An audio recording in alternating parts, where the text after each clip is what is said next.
6 से 7 क्वेश्चन आते बेटा इससे। इस बार भी 6-7 क्वेश्चन आए थे और लगभग इतने ही क्वेश्चन आते हैं। एनसीईआरटी वाला जो पोर्शन है ये आपके मॉड्यूल के अंदर इनकॉर्पोरेट करके दे रखा है। हाल फिलहाल मॉड्यूल लाओ, बाद में जब आप एनसीईआरटी पढ़ोगे तो एनसीईआरटी की लाइन टू लाइन जो है अपन इसको एक्सप्लेन करेंगे जैसे जैसे टॉपिक निपटते जाएंगे। ठीक है, डिजीज वाला जो पोर्शन है, इस डिजीज वाले पोर्शन को अगर अपन स्टार्ट करें, आपने पहले भी पढ़ा हुआ है, किसे कहते हैं बेटा डिजीज? क्या होती है डिजीज?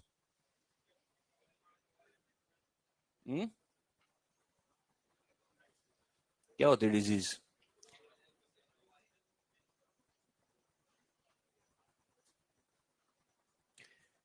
ईज यानी कंफर्ट, हमारी बॉडी जब कंफर्ट जोन में नहीं है, that is called as a disease.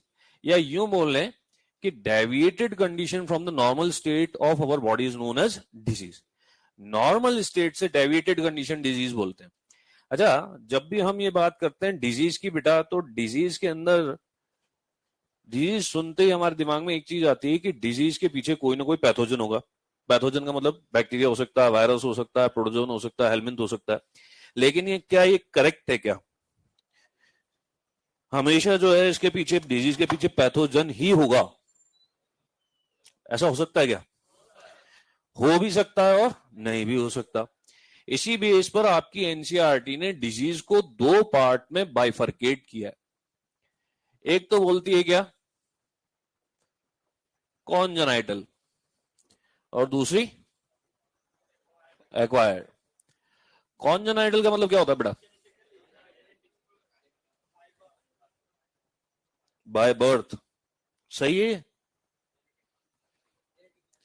By birth, इसे लेमन लैंग्वेज में बाय बर्थ बोलते हैं, लेकिन क्या ये सही है? नहीं। बाय जीन एंड क्रोमोसोम, जो बाय जीन एंड क्रोमोसोम हो उसे अपन क्या बोलते हैं? कॉन्जेनाइटल। अब ऐसा क्यों लिखा अपन ने, इसके पीछे रीजन क्या है? आगे चल करके एक डिजीज आएगी, अपन पढ़ेंगे एड्स, ठीक है ना। अब एड्स जो है, एनसीईआरटी में भी ये लाइन दे रखी है कि मान लो एक मदर जो है वो प्रेग्नेंट है और एचआईवी से इन्फेक्टेड है। अब मान लो यहां पर जो ये इन्फेक्शन है एचआईवी का, ये प्लेसेंटा क्रॉस करके किसमें चला गया? फीटस में। अब फीटस जो है वो इन्फेक्टेड है, eight the time of birth यहां पर जो बच्चा है, नियोनेट है, वो इन्फेक्शन लेकर के पैदा हुआ। अगर हम कॉन्जेनाइटल को बाय बर्थ बोल दें तो इसका मतलब तो एड्स कौन सी डिजीज हो गई? कॉन्जेनाइटल। नहीं, बात समझ में आई बड़ा? बात समझ में नहीं आई भाई। कॉन्जेनाइटल अगर हम बोलें क्या, बाय बर्थ, तो एड्स जो है बच्चा लेकर के, एचआईवी का इन्फेक्शन लेकर के पैदा हो रहा है, तो एड्स भी क्या हो गई? कॉन्जेनाइटल। जबकि ऐसा नहीं है। एड्स की फुल फॉर्म ही क्या है? Acquired immunodeficiency syndrome. यानी यहां पर ये जो फीटस है, ये फीटस मदर से इन्फेक्शन एक्वायर कर रहा है। बात समझ में आई बेटा? यहां पर कॉन्जेनाइटल का मतलब होता है बाय जीन एंड क्रोमोसोम। तो जीन और क्रोमोसोम के एक्सप्रेशन की वजह से at the time of birth जो डिजीज प्रेजेंट होगी, that is called as a congenital. मेरी बात समझ में आ गई? दूसरा, यहां पर जो एक्वायर्ड है, एक्वायर्ड अपन बोलते हैं बाय एक्सपीरियंस आफ्टर बर्थ, जिसे गेन किया जाए उसे क्या बोलते हैं? एक्वायर्ड। जिसे गेन कर रहे हैं, ठीक है ना, इसे हम ये बोल रहे हैं आफ्टर बर्थ। अच्छा, आपकी एनसीईआरटी इसे 2 पार्ट में डिवाइड करती है, तोड़ती है, बाइफरकेट करती है। और ये जो 2 पार्ट हैं वो कौन से हैं? एक इन्फेक्शियस और दूसरा, अब राजा बेटा एक बात बताओ, इन्फेक्शियस मतलब जो पर्सन टू पर्सन, उसे तो कम्युनिकेबल कहते हैं बेटा, इन्फेक्शियस थोड़ी कहते हैं। जिसमें क्या हो? पैथोजन। जिसमें क्या हो? Pathogen, that is called as a infectious. बात समझ में आई? जो किससे हो? पैथोजन से हो, उसे क्या बोलते हैं? इन्फेक्शियस।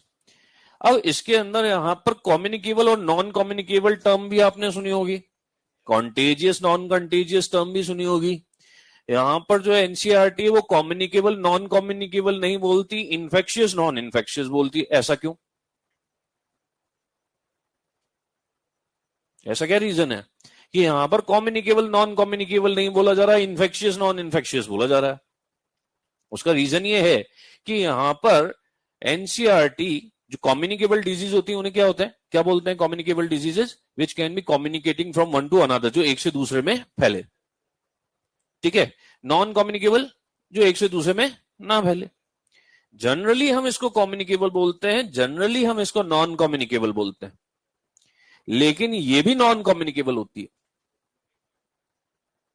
नहीं है समझ में बेटा? एग्जाम्पल से समझते हैं। देखो, बहुत कॉमन सा एग्जाम्पल है कॉमन कोल्ड। कॉमन कोल्ड सभी जानते हो।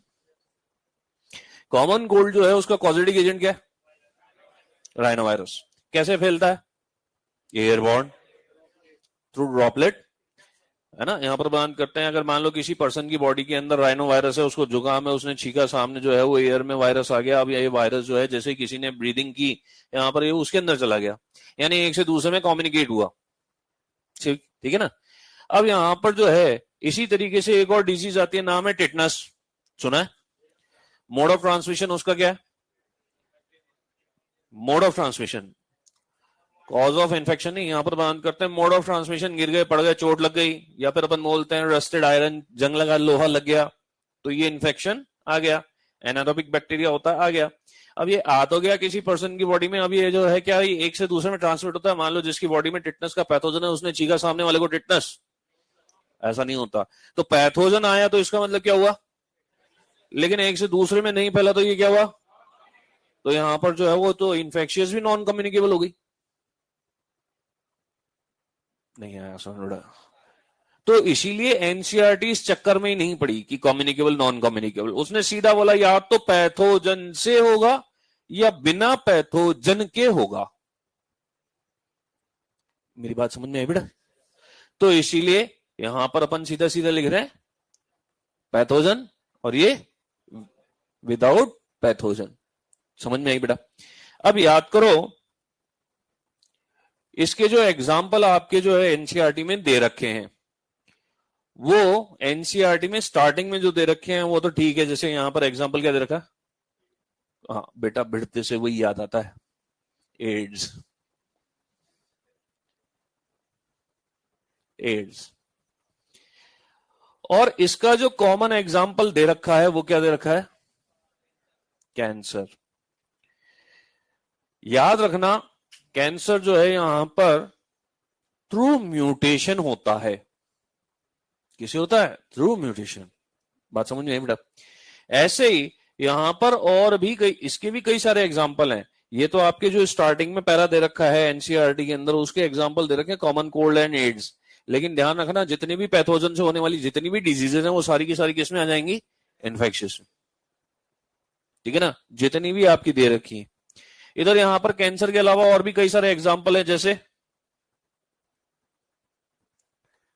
Hormonal disorders. हार्मोनल डिसऑर्डर यहां पर बात करते हैं हार्मोन की कमी या फिर जो है ज्यादा होने से जो होने वाले डिसऑर्डर्स हैं, दे आर पर्सनल। ऐसे नहीं तुमने छीका, सामने वाले की बॉडी में टेस्टोस्टेरोन बढ़ गया। और विटामिन डेफिशिएंसी। बात समझ में आएगी बेटा? नोट कर लो इसको।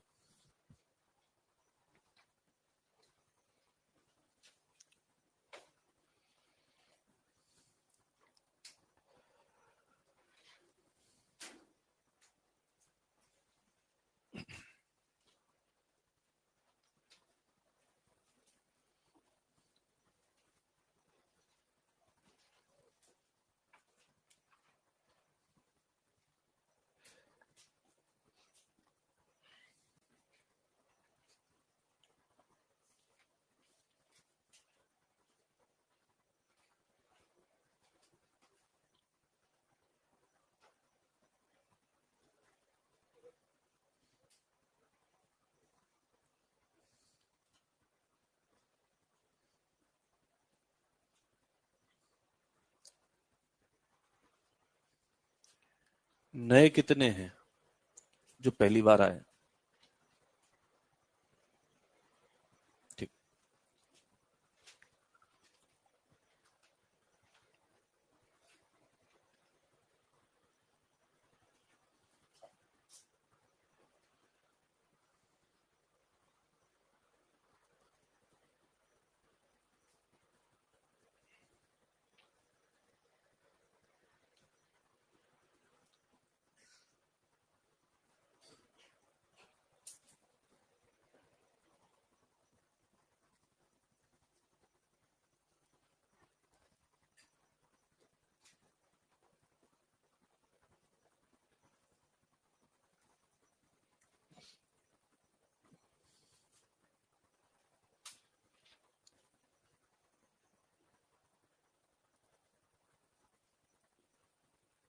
है बेटा।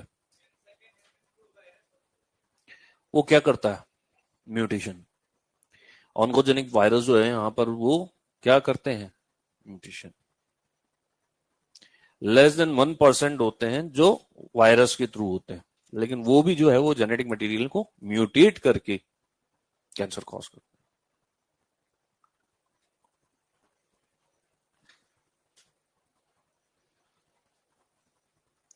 हो गया बेटा।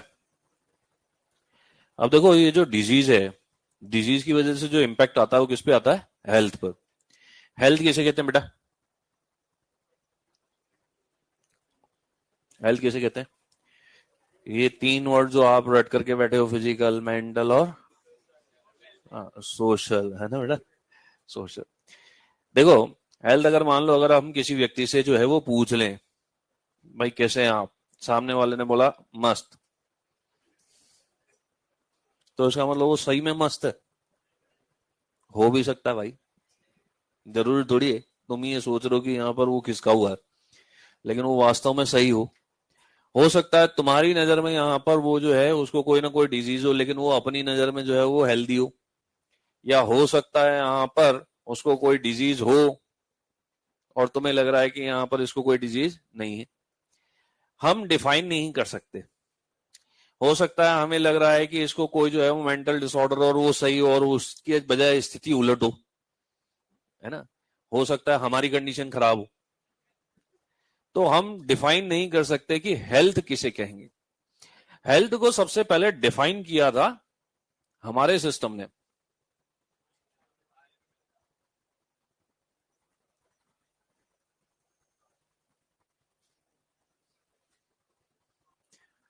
पांच हजार साल पहले, ठीक है ना? अब ये जो है आयुर्वेद और हिपोक्रेट ने क्या बोला कि हमारी बॉडी के अंदर कुछ लिक्विड मिलते हैं, कुछ फ्लूइड मिलते हैं, कुछ ह्यूमर मिलते हैं। ये जो एक ही चीज है, तीनों एक ही नाम है, लिक्विड, फ्लूइड, ह्यूमर, एक ही चीज है ना? जब ये बैलेंस कंडीशन में रहते हैं तो पर्सन जो है वो क्या रहता है? हेल्दी। अब ये जो फ्लूइड्स बताया यहाँ कौन कौन से बताया? एक तो बताया गया ब्लड, दूसरा बताया बाइल, ठीक है ना? अब ये जो बाइल है ना, ये बाइल वो वाला बाइल नहीं है जो आप डाइजेशन में पढ़ा करते थे। डाइजेशन अब नहीं रहा, सिलेबस में से निकल गया, है ना? तो डाइजेशन में एक चीज आती है बाइल जूस। ये बाइल वो वाला बाइल जूस नहीं है, ध्यान रखना। अकॉर्डिंग टू दिस ये एक फ्लूइड है जो पूरी बॉडी में सर्कुलेट होता है, और जो डाइजेशन में मिलने वाला जो बाइल है वो उसका एक पार्ट है। ध्यान रखना। मोटे मोटे तौर पर इसको भी दो पार्ट में डिवाइड किया गया है, एक तो गुड बाइल और एक बैड बाइल या ब्लैक बाइल। तीसरा जो है वो क्या है? फेलगम, हिंदी में बोलते हैं कफ।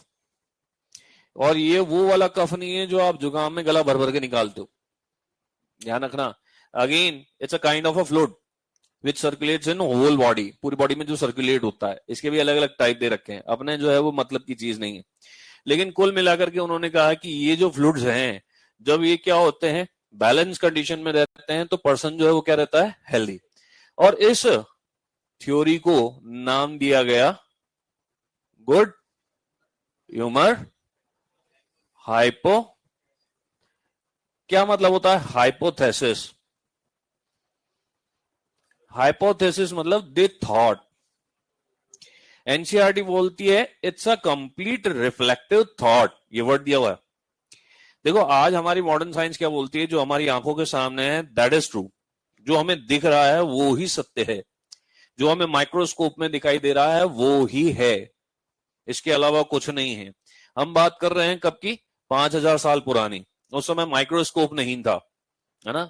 यहाँ पर जो साधु संत सन्यासी थे, यहाँ पर वो जो है अपने दिव्य चक्षुओं के सहारे जो है वो बॉडी में घुस जाते थे, और जो है वो क्या हो रहा है, क्या चल रहा है, वो सब बता देते थे, ठीक है ना? तो आज की मॉडर्न साइंस जो है वो क्या बोलती है? दे थॉट, उन्होंने ऐसा माना। हालांकि बात यहां पर आज भी वही है कि दे थॉट जो है उसी के बेस पर आज भी ट्रीटमेंट किया जा रहा है और अभी भी जो है वो काम करता है, ठीक है ना? तो यहां पर it was a complete reflective thought. उन्होंने ये भी बोला कि यहां पर जो है किसी किसी पर्सन के अंदर जो बैड बाइल या ब्लैक बाइल है, इसकी कंसंट्रेशन क्या थी? ज्यादा। और जब कंसंट्रेशन ज्यादा थी तो बॉडी का टेम्परेचर भी क्या रहता है? ज्यादा। और जब बॉडी का टेम्परेचर ज्यादा रहता है तो ऐसा पर्सन जो है हमेशा फीवर आते रहते हैं, उसकी बॉडी हमेशा कैसी रहती है, गर्म। आई के पास समझा? ये तो इन्होंने बता दिया। लेटर ऑन बाद में कई सारे साइंटिस्ट आए, कई सारी डिस्कवरी हुई, उनमें से एक डिस्कवरी थी सर्कुलेटरी सिस्टम की डिस्कवरी। सर्कुलेटरी सिस्टम जिसने खोजा था कौन थे, जानते बेटा? विलियम हार्वे ने एक एक्सपेरिमेंट किया। उसने क्या किया, एक नॉर्मल पर्सन को पकड़ लिया और एक, हमारे बॉडी का नॉर्मल टेम्परेचर कितना होता है, 37 क्या किलो फ़ारेनहाइट में, 98.6 डिग्री फ़ारेनहाइट। तो यहां पर उन्होंने क्या किया कि एक नॉर्मल पर्सन को पकड़ लिया जिसके बॉडी का टेम्परेचर जो है वो नॉर्मल लग रहा था, और एक ऐसा पर्सन जिसकी बॉडी हमेशा गर्म फील होती थी।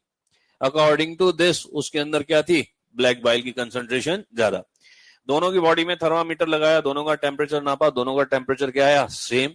तो ये जो गुड ह्यूमर हाइपोथेसिस है ये हो गई डिस्कार्ड। क्वेश्चन आता है, the theory of good humour hypothesis was discarded by, सब जानते हैं आप, ठीक है ना?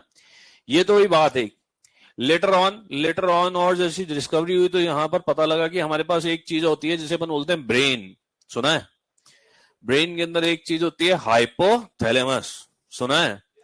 हाइपोथैलेमस में एक चीज मिलती है जिसे अपन बोलते हैं टेम्परेचर रेगुलेटिंग सेंटर, याद है बेटा?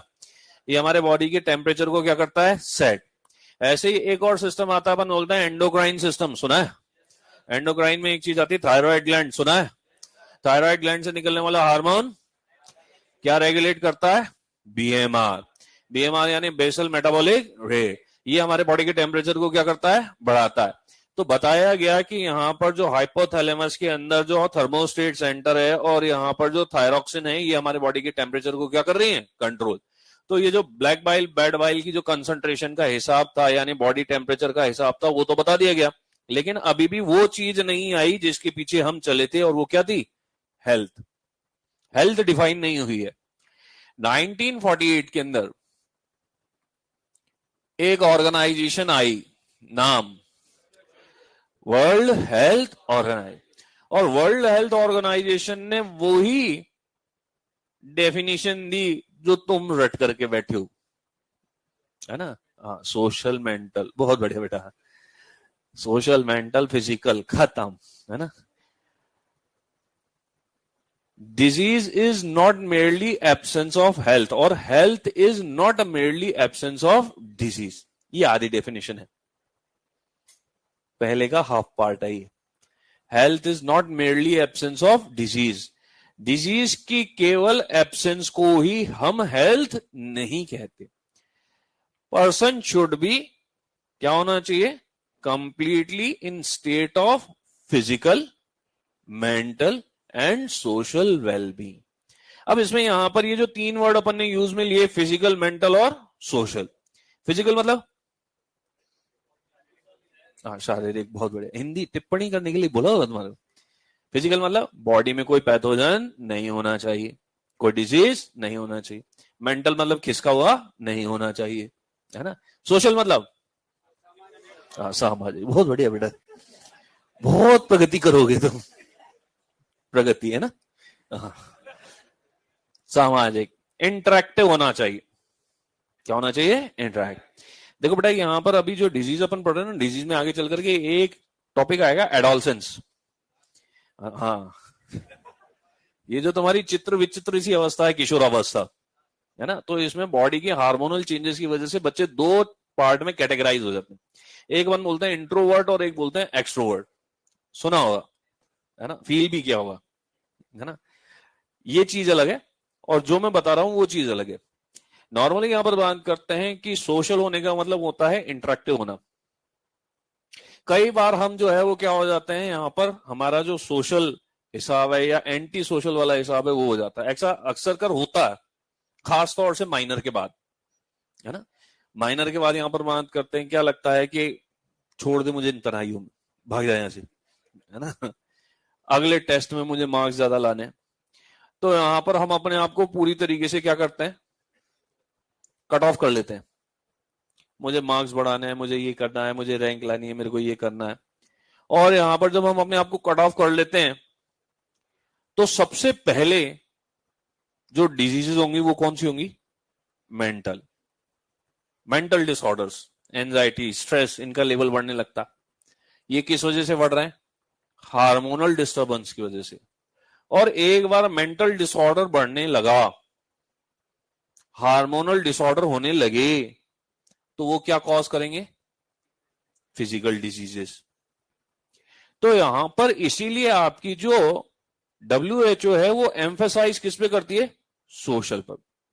पर्सन का जो एटीट्यूड है वो कैसा होना चाहिए? पॉजिटिव। आपने देखा होगा, यहां पर बात करते हैं, कुछ पर्सन ऐसे होते हैं जिनको जो है वो क्या होता है, लाइफ थ्रेटनिंग बीमारी होती है, जानलेवा। कई सारे सेलिब्रिटीज आपने पढ़े हैं, देखे हैं, सुने हैं, यहाँ पर बात करते हैं, उनको कैंसर जैसी बीमारी है, लेकिन एटीट्यूड कैसा है? पॉजिटिव, ठीक हो जाएगी, हो जाती है। और कुछ ऐसे होते हैं जिनको कोई बीमारी नहीं होती, केवल कीड़ा होता है, मुझे कुछ हो रहा है, क्या हो रहा? कुछ कुछ हो रहा है, उनके पास बैठ जाओ तो तुम्हें भी कुछ कुछ हो जाए, है ना? तो ये जो है, ये क्या करते हैं? ये मेंटल डिसऑर्डर क्रिएट करते हैं। एक बार मेंटल डिसऑर्डर होंगे तो क्या होगा? फिजिकल डिजीज भी होंगे। तो इसलिए एनसीईआरटी क्या बोलती है कि सोशली इंटरेक्टिव रहना चाहिए। आइए बस समझ। अब ये जो हेल्थ है, इस हेल्थ का इंपैक्ट क्या है? हेल्थ जो है वो अफेक्टेड होती है कुछ फैक्टर से, मेंटेन्ड होती है कुछ फैक्टर से, और इसका कुछ इफेक्ट है। किस किस चीज से ये अफेक्टेड होती है? एक, कॉन्जेनाइटल और genetic disorders by gene and chromosome. दूसरा, इन्फेक्शन यानी पैथोजन। तीसरा, सेडेंट्री लाइफस्टाइल। अब राजा बेटा, सेडेंट्री लाइफस्टाइल क्या होती है? आरामदायक जिंदगी। आरामदायक जिंदगी जिसमें हम कोई फिजिकल स्ट्रेस नहीं ले रहे, है ना? याद करो, यहां पर जो है, हम यहाँ हैं तो हमें फिजिकल स्ट्रेस लेना पड़ता है। हम जो है घर पर रहते हैं तो हम कोई फिजिकल स्ट्रेस नहीं लेते। हम यहाँ पर पीजी में रह रहे हैं, हम हॉस्टल में रह रहे हैं, हमें वहां से यहाँ तक पैदल चल के आना पड़ता है, ठीक है ना? जबकि अगर हम बात करें घर पर, तो घर में हमें जो है कहीं भी जाना होता है, 2 व्हीलर 4 व्हीलर उठा लेते हैं। घर में खाना भी हमारे को हाथ में मिलता है, पानी भी हाथ में मिलता है। यहाँ पर हमें खाने के लिए, पानी के लिए, किसी भी काम के लिए जो है वो फिजिकल स्ट्रेस लेना पड़ता है, पैदल चलना पड़ रहा है ना?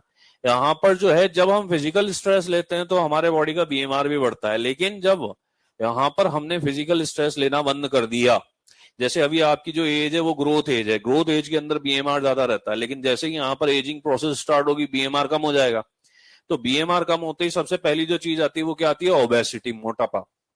और एक बार मोटापा आना चालू हुआ तो वो 50 बीमारियों को साथ लेकर के आता है। ओबेसिटी आ रही है तो फिर डायबिटीज आएगी, कार्डियोवैस्कुलर डिजीजेस होंगी, यहाँ पर जो है रेस्पिरेटरी डिस्ट्रेस होगा।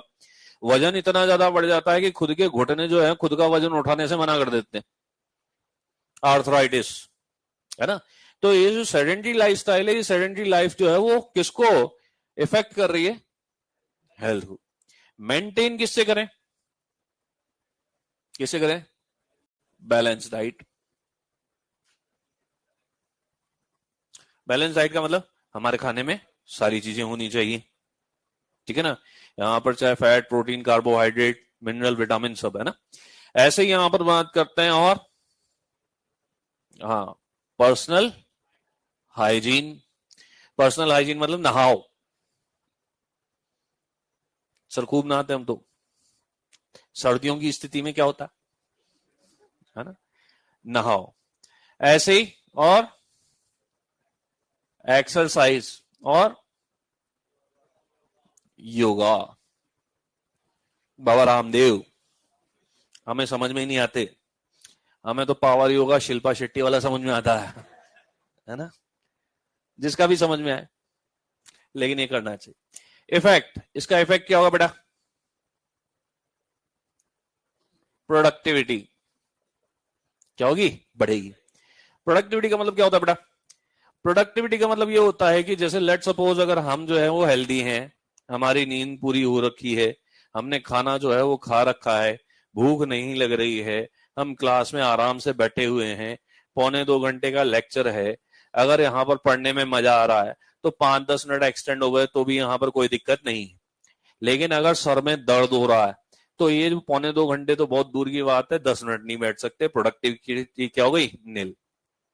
ठीक है ना। अगर मान लो यहाँ पर पर्सन हेल्दी है तो सीधी सीधी बात है कि जो 8 घंटे का जॉब कर रहा है वो 8 घंटे से जो है वो 2 घंटे एक्सटेंड भी कर सकता है। क्यों करेगा? मजा आ रहा है उसको?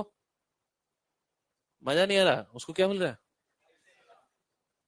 तो सीधी सी बात है कि जब प्रोडक्टिविटी बढ़ेगी तो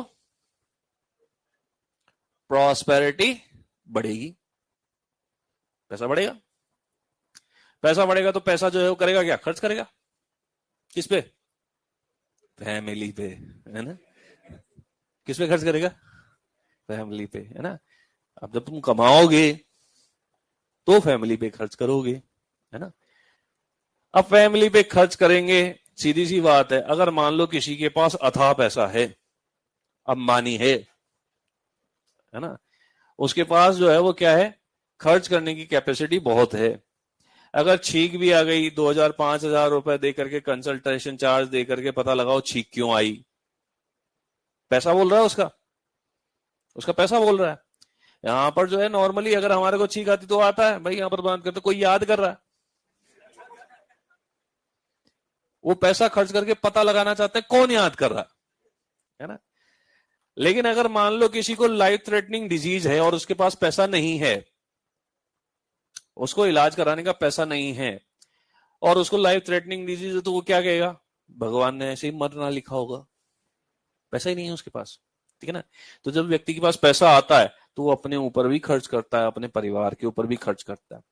जैसे आज से 50-60 साल पहले जो है वो अपन देखें तो हमारे देश के अंदर जो इकोनॉमिक प्रॉस्पेरिटी है वो ऐसी नहीं थी। मोस्ट ऑफ द पॉपुलेशन गांव में रहती थी, विलेजेस में रहती थी, है ना। मेडिकल सर्विसेज इंप्रूव्ड नहीं थी। बच्चे जो है उनकी डिलीवरी कहाँ होती थी? घर पर मिडवाइफ्स कराती थी, होम डिलीवरी, है ना। तो होम डिलीवरी में याद करो जो infant and maternal mortality rate थी वो क्या थी? ज्यादा। अब जैसे आदमी के पास पैसा आया, उसकी जो है वो अर्निंग कैपेसिटी बढ़ी, बाइंग कैपेसिटी बढ़ी, तो यहां पर वो क्यों चाहेगा कि उसका जो बच्चा है पैदा होने से पहले ही मर जाए? वो अच्छे से अच्छी सर्विसेज हायर करेगा।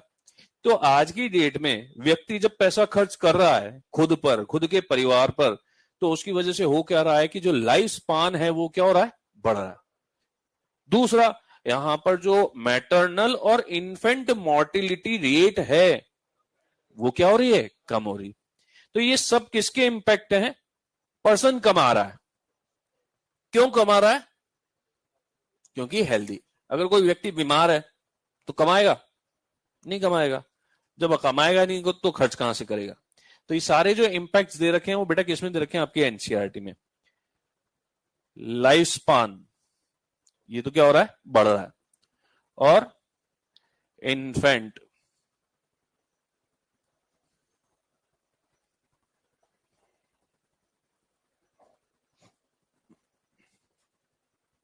ये क्या हो रही है? कम हो रही। ये बना लो बेटा, इसमें एक लाइन लिख लेना, hypothesis was discarded by William Harvey.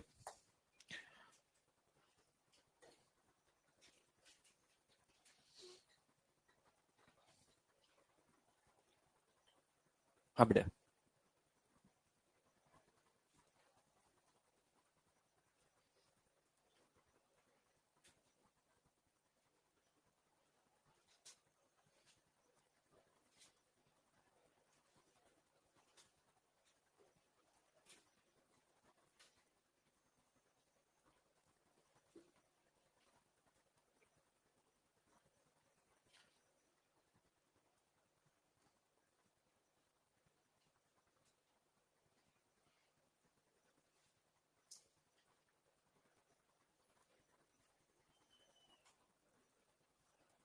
लिख लिया बेटा ये, Godimer hypothesis was discarded by William Harvey. Definition of health by WHO, वो भी लिख लेना।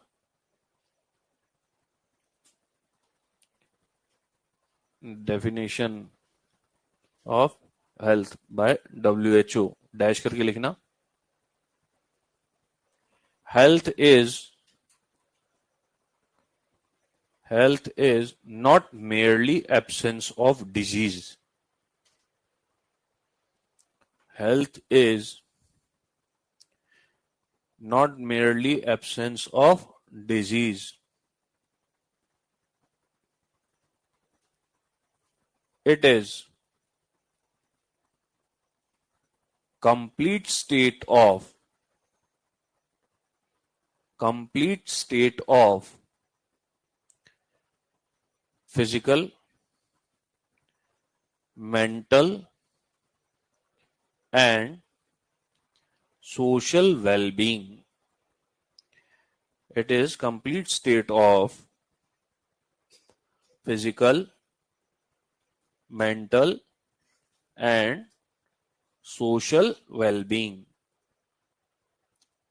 लिखिए बेटा, ये जो टेम्परेचर है, टेम्परेचर यहाँ पर जब दोनों को थर्मामीटर लगाया तो यहाँ पर थर्मामीटर के अंदर दोनों का टेम्परेचर जो है वो क्या आया, सेम आया।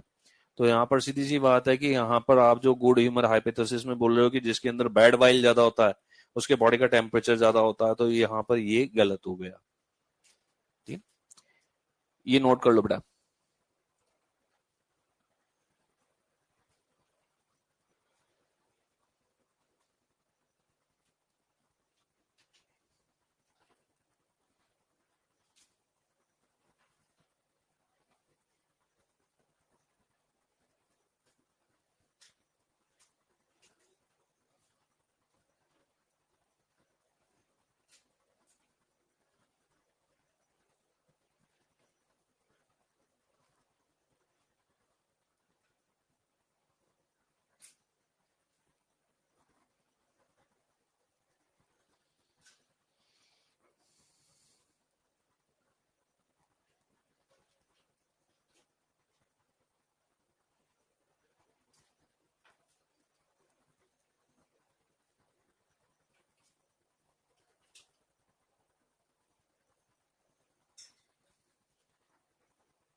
अब आपके चैप्टर में जो है छोटी छोटी कई सारी डेफिनेशंस दे रखी हैं जो बीच बीच में आएंगी। ये जो डेफिनेशन है अगर हम इनको अभी एक्सप्लेन कर लें, अभी समझ लें तो बेटर है, क्योंकि बार बार बीच में आएंगी, बार बार जो है वो अगर ये छोटे छोटे से वर्ड समझ में नहीं आए तो बहुत गड़बड़ करेंगे। ज्यादा कुछ नहीं है, 3-4 डेफिनेशन है। उसमें पहली जो है वो क्या है, ये कर लिया बेटा नोट। इसमें है प्रोफाइल एक्सिस। प्रोफाइल एक्सिस क्या होता है बेटा? Preventive measure before disease. देखो प्रिवेंटिव मेजर क्या होता है, जैसे अपन बोलते हैं कि अगर मान लो जैसे अभी ये सीजन है, जो मच्छर हैं इस सीजन के अंदर बहुत सारे होते हैं, है ना। तो अगर मान लो यहाँ पर जो है मॉस्किटो बाइट हो रहा है, मॉस्किटो बाइट होगा तो क्या होगा, बीमारी होगी, मलेरिया, चिकनगुनिया, डेंगू, ये सारी बीमारियां। अगर मलेरिया हो गया तो हमें क्या लेना पड़ेगा, ट्रीटमेंट लेना पड़ेगा। ट्रीटमेंट आपने लिया, लेकिन यहाँ पर ट्रीटमेंट लेने के बाद हम डिजीज को सही करें, उससे बेटर क्या है, अपने आप को मॉस्किटो बाइट से बचाएं। तो मॉस्किटो बाइट से बचाने के लिए जो भी अपन प्रिवेंटिव मेजर ले रहे हैं भाई, यहाँ पर अपन जो है वो क्या कर रहे हैं, जैसे मॉस्किटो कॉइल जला रहे हैं या फिर अपन जो है मॉस्किटो नेट से बचाव कर रहे हैं, ये सारे क्या है, प्रिवेंटिव मेजर, डिजीज से बचने के लिए। इसी को अपन क्या बोल रहे हैं, प्रोफाइल एक्सिस। बात समझ में आई बेटा? नोट करो प्रोफाइल एक्सिस।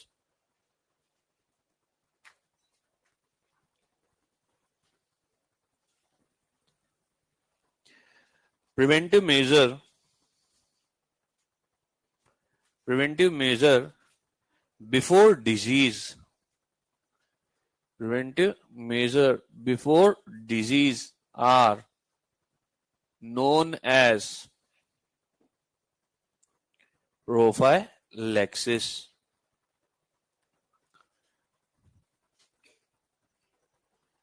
ओके, नेक्स्ट जो डेफिनेशन है वो क्या है? इम्यूनिटी। क्या है? इम्यूनिटी। इम्यूनिटी किसे बोलते हैं बेटा? हमारी बॉडी की डिजीज से लड़ने की जो पावर है, दैट इज कॉल्ड एज। और जो सिस्टम इससे लड़ता है उसको क्या बोलते हैं? Immune system. ठीक है ना? तो ये तो हो गई इम्यूनिटी। इम्यूनिटी जो है राजा बेटा, यहां पर इस इम्यूनिटी के अंदर कुछ टर्मिनोलॉजी आती है। जैसे पहला हम बात करते हैं, क्या है? एंटीजन। क्या है? एंटीजन। एंटीजन को डिनोट किससे करते हैं अपन? एजी से। क्लियर? इसको हम एक नाम और देते हैं, ए ग्लूटिनोजन। क्या होता है एंटीजन? हाँ बेटा, एंटीजन क्या होता है?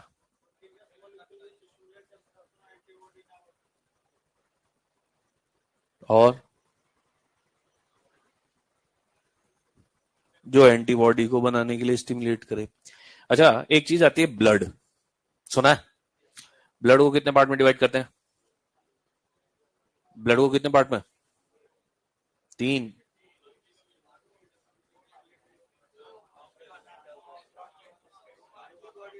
एक प्लाज्मा, दूसरा यानी कॉर्पस्कल।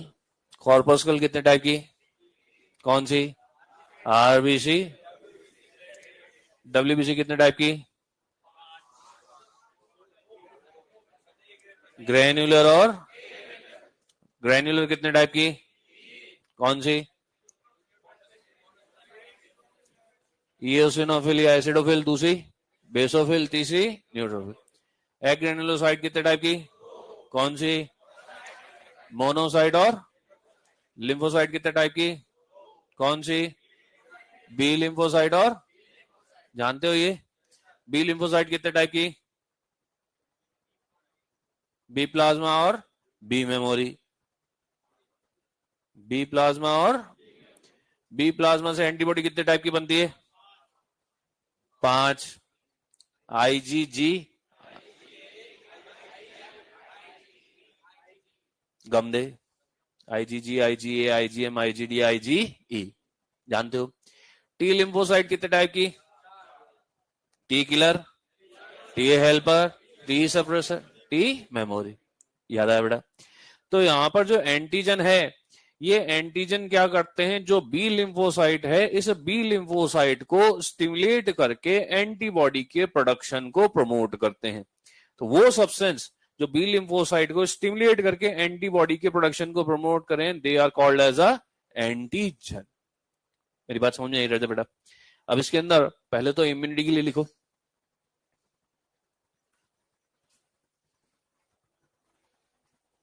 इम्यूनिटी की लिखो, ability to resist against the ability to resist against the pathogen or disease is known as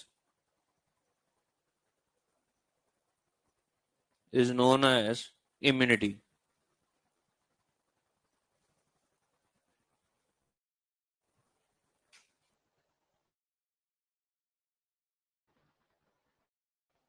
लिख लिया बेटा?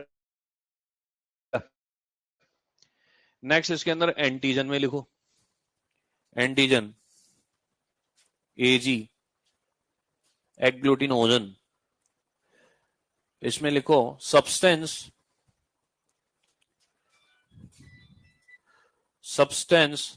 which stimulate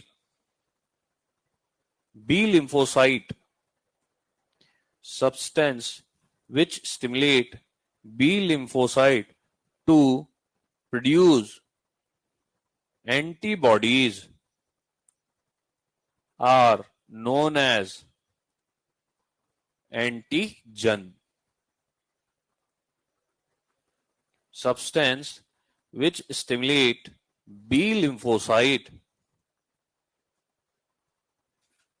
to produce antibody are known as antigen.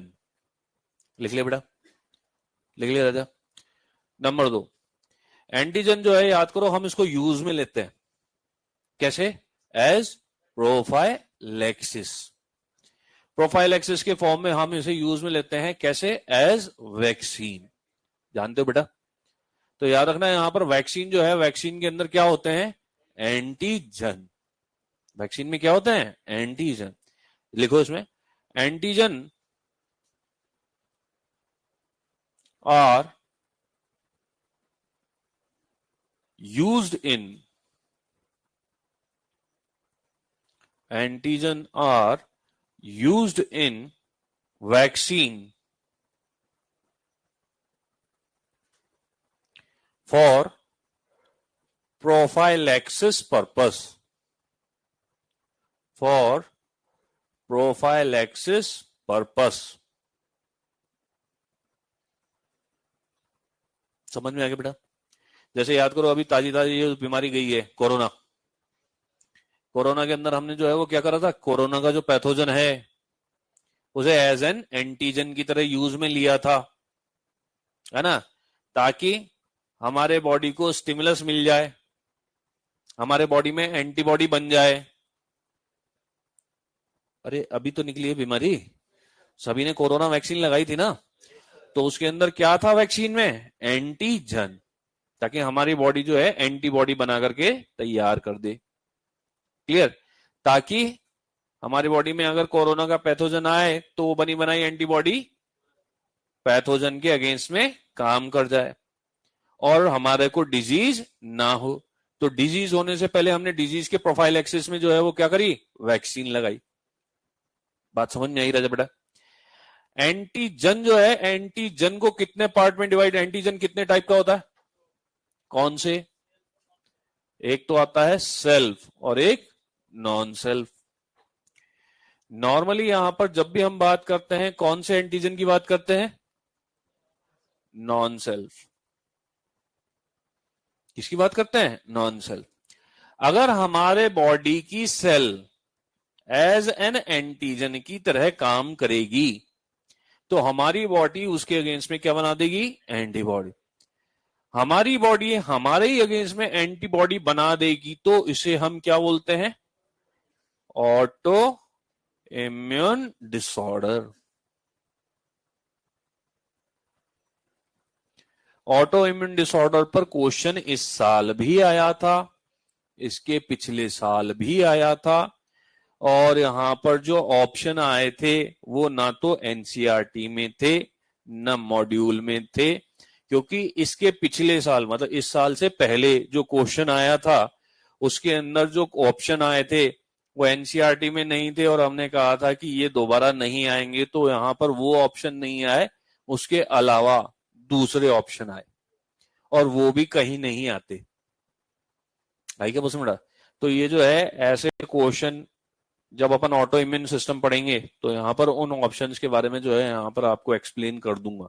अभी तो हमारे को केवल जो है वो एंटीजन के बारे में जानना है, ठीक है ना? तो ध्यान रखना यहाँ पर हम जो है वो एंटीजन को कितने पार्ट में डिवाइड कर रहे हैं? दो, एक सेल्फ और एक non self.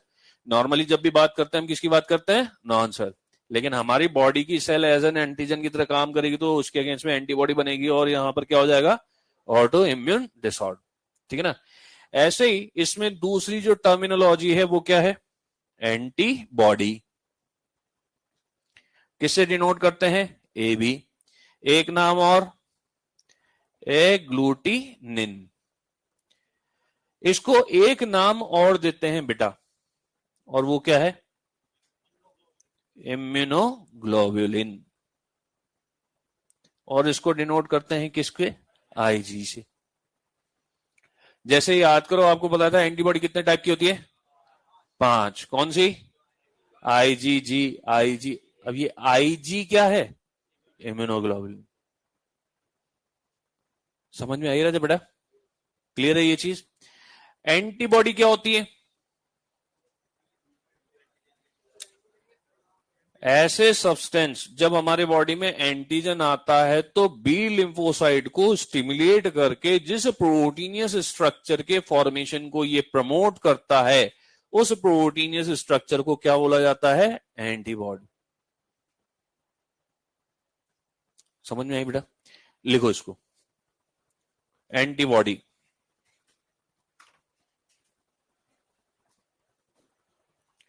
Proteinaceous substance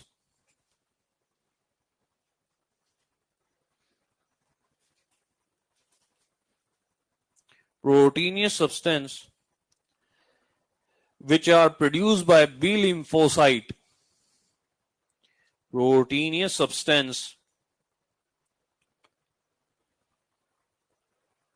which are produced by B lymphocyte due to antigenic stimulus. Due to antigenic stimulus are known as antibody. Due to antigenic stimulus are known as antibody. अब यहां पर आपके जो module है, module के अंदर question दे रखे हैं। ये जो क्वेश्चन है, ये क्वेश्चन अभी अपन ने जो है इस साल 10 साल तक के, प्रीवियस 10 ईयर तक के क्वेश्चन रखे हैं। उससे पहले एक क्वेश्चन आया हुआ था, उस क्वेश्चन के अंदर ये पूछा गया था कि एक पर्सन है, एक पर्सन की बॉडी के अंदर हमें एंटीबॉडी कंसंट्रेशन चेक करनी। हमें क्या चेक करना है उसके अंदर? Antibody concentration. तो हम क्या चेक करेंगे? तो उसमें जो ऑप्शन दे रखे थे वो क्या दे रखे थे? एक तो दे रखा था सीरम एल्बुमिन, एक दे रखा था सीरम ग्लोबुलिन। आंसर क्या जाएगा?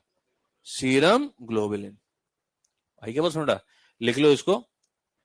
To check the concentration of antibody,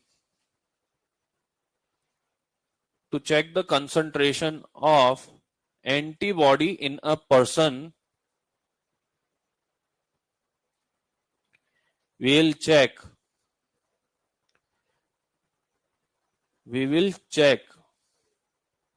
serum globulin. To check the concentration of antibody in a person, we will check serum globulin. समझ में आई राजा बेटा? अब ये जो एंटीबॉडी है बेटा, इस एंटीबॉडी के अंदर हम इसको यूज में लेते हैं। कैसे यूज में लेते हैं? देखो होता क्या है, पहली बात, जब हमारी बॉडी में कौन आया? एंटीजन। कौन आया? एंटीजन। तो एंटीजन और एंटीबॉडी इंटरेक्शन होगा।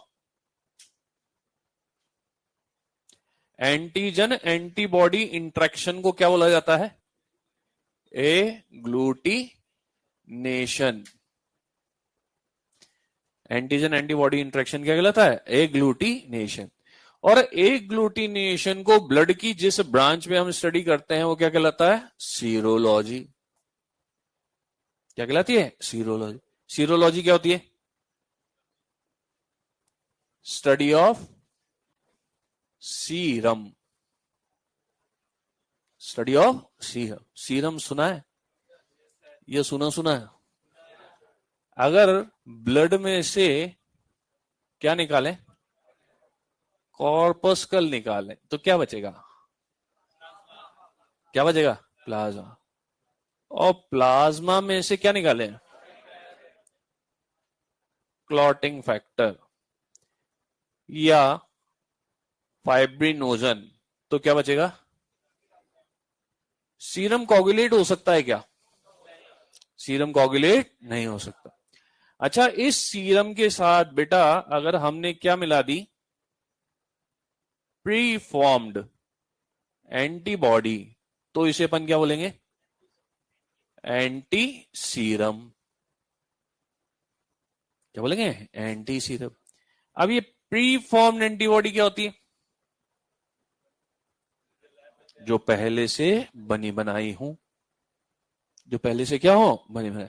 अब जैसे मान लो यहां पर बात करते हैं, किसी पर्सन को सांप ने काटा। किसने काटा? अब सांप ने काटा तो जो स्नेक वेनम है वो क्या है? प्रोटीन। बॉडी में जाएगा तो कैसे काम करेगा? As antigen. एंटीजन की तरह काम करेगा तो उसके अगेंस्ट में क्या बनेगी? लेकिन जब तक बनेगी तब तक आदमी की फाइल निमट जाएगी। तो हम क्या करें? तुरंत पहले से बनी बनाई एंटीबॉडी यानी प्री फॉर्म्ड एंटीबॉडी उसकी बॉडी में डालें। वो प्री फॉर्म्ड एंटीबॉडी जैसे ही उसकी बॉडी में जाएगी वो स्नेक वेनम को क्या कर देगी? न्यूट्रलाइज। अरे नहीं है बात सुन रहा? वो उसको न्यूट्रलाइज कर देगी तो आदमी की क्या बच जाएगी? जान। क्या बच जाएगी? बहुत बढ़िया। ऐसे ही एक डिजीज नाम टिटनस सुना है? टिटनस जो है याद करो बेटा, मानो अपन बोलते हैं कि किसी पर्सन की बॉडी में टिटनस का पैथोजन आ गया। टिटनस का पैथोजन आ गया। अब टिटनस का पैथोजन आ गया तो याद करो यहां पर बॉडी में क्या आ गए? सिम्टम। क्या आ गए बेटा? अब सिम्टम आ गए तो यहां पर जो है हमें तुरंत जो है एंटीबॉडी बनने का वेट नहीं करना है। क्या करना है? तुरंत क्या देनी पड़ेगी? प्री फॉर्म्ड एंटीबॉडी देनी पड़ेगी ताकि यहां पर वो जो पैथोजन है उसे तुरंत वो क्या करे? न्यूट्रलाइज कर दे। तो ये प्री फॉर्म्ड एंटीबॉडी बनेगी कैसे? जैसे होता क्या है, जो टिटनस का पैथोजन है, टिटनस के लिए जो हम प्री फॉर्म्ड एंटीबॉडी बना रहे हैं, ये जो प्री फॉर्म्ड एंटीबॉडीज हैं टिटनस के पैथोजन को हम हॉर्स की बॉडी में डालते हैं।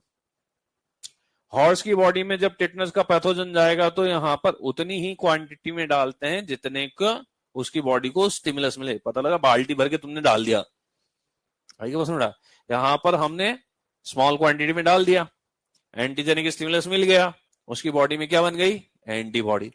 अब हम उसके ब्लड को निकालते हैं, एंटीबॉडी को फिल्टर करते हैं और उस एंटीबॉडी जो किसके अगेंस्ट में बनी है? टिटनस के।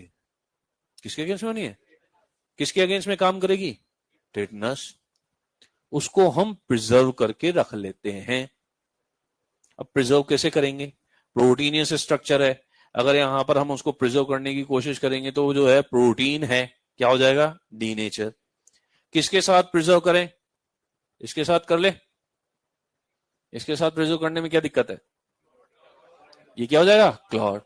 तो हमें प्रिजर्व किसके साथ करना पड़ेगा? जिसके साथ क्लॉटिंग ना हो। तो हम किसके साथ करते हैं? नहीं आया समझ? तो हम जब सीरम के साथ प्री फॉर्म्ड एंटीबॉडी को जो है वो क्या कर रहे हैं? प्रिजर्व कर रहे हैं। इसी को हम क्या बोल रहे हैं?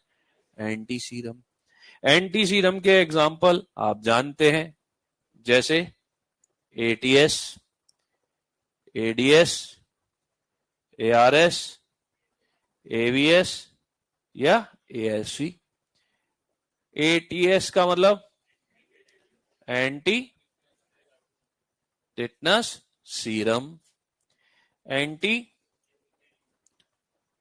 डिप्थीरियल serum, anti rabies serum. Diphtheria भी एक बीमारी है और रेबीज, रेबीज जानते ना? ऐसे ही यहां पर बात करते हैं एंटी वेनम सीरम, या इसी को हम क्या बोल रहे हैं? Anti snake venom. अब याद करो यहां पर अपन जो है इस एंटी सीरम को कैसे यूज में ले रहे हैं? For treatment. मानो किसी की बॉडी में सिम्टम आ गया, किसी की बॉडी में क्या आ गया? सिम्टम। जैसे यहां पर अपन क्या बोल रहे हैं कि जैसे किसी को स्नेक ने काटा, स्नेक ने काटा तो यहां पर बात करते हैं हम जो है वो तुरंत बनी बनाई जो है यहां पर क्या कर रहे हैं? एंटीबॉडी उसकी बॉडी में डाल रहे हैं। तो यहां पर हम जो है वो कैसे यूज में ले रहे हैं? प्रोफाइलैक्सिस। कैसे यूज में ले रहे हैं? ट्रीट में। टिटनेस का पैथोजन आ गया बॉडी में, क्या गए? सिम्टम। सिम्टम आ गए तो यहां पर बात करते हैं अब जो है अगर हम इसको डालेंगे प्रीफॉर्म्ड एंटीबॉडी को तो यहां पर ये क्या प्रोफाइलैक्सिस हुआ? सिम्टम तो आ गए, अब हम किस लिए यूज में ले रहे हैं? किस लिए? ट्रीटमेंट। तो याद रखना anti serum is used for acute treatment of acute disease. आई के बस मिनट, इसको नोट कर लो और एक लाइन लिख लो।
लिखो।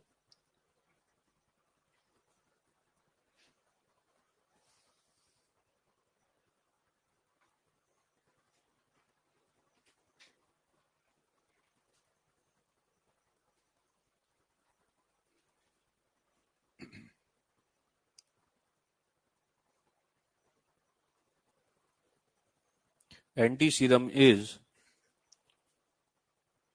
used for the treatment.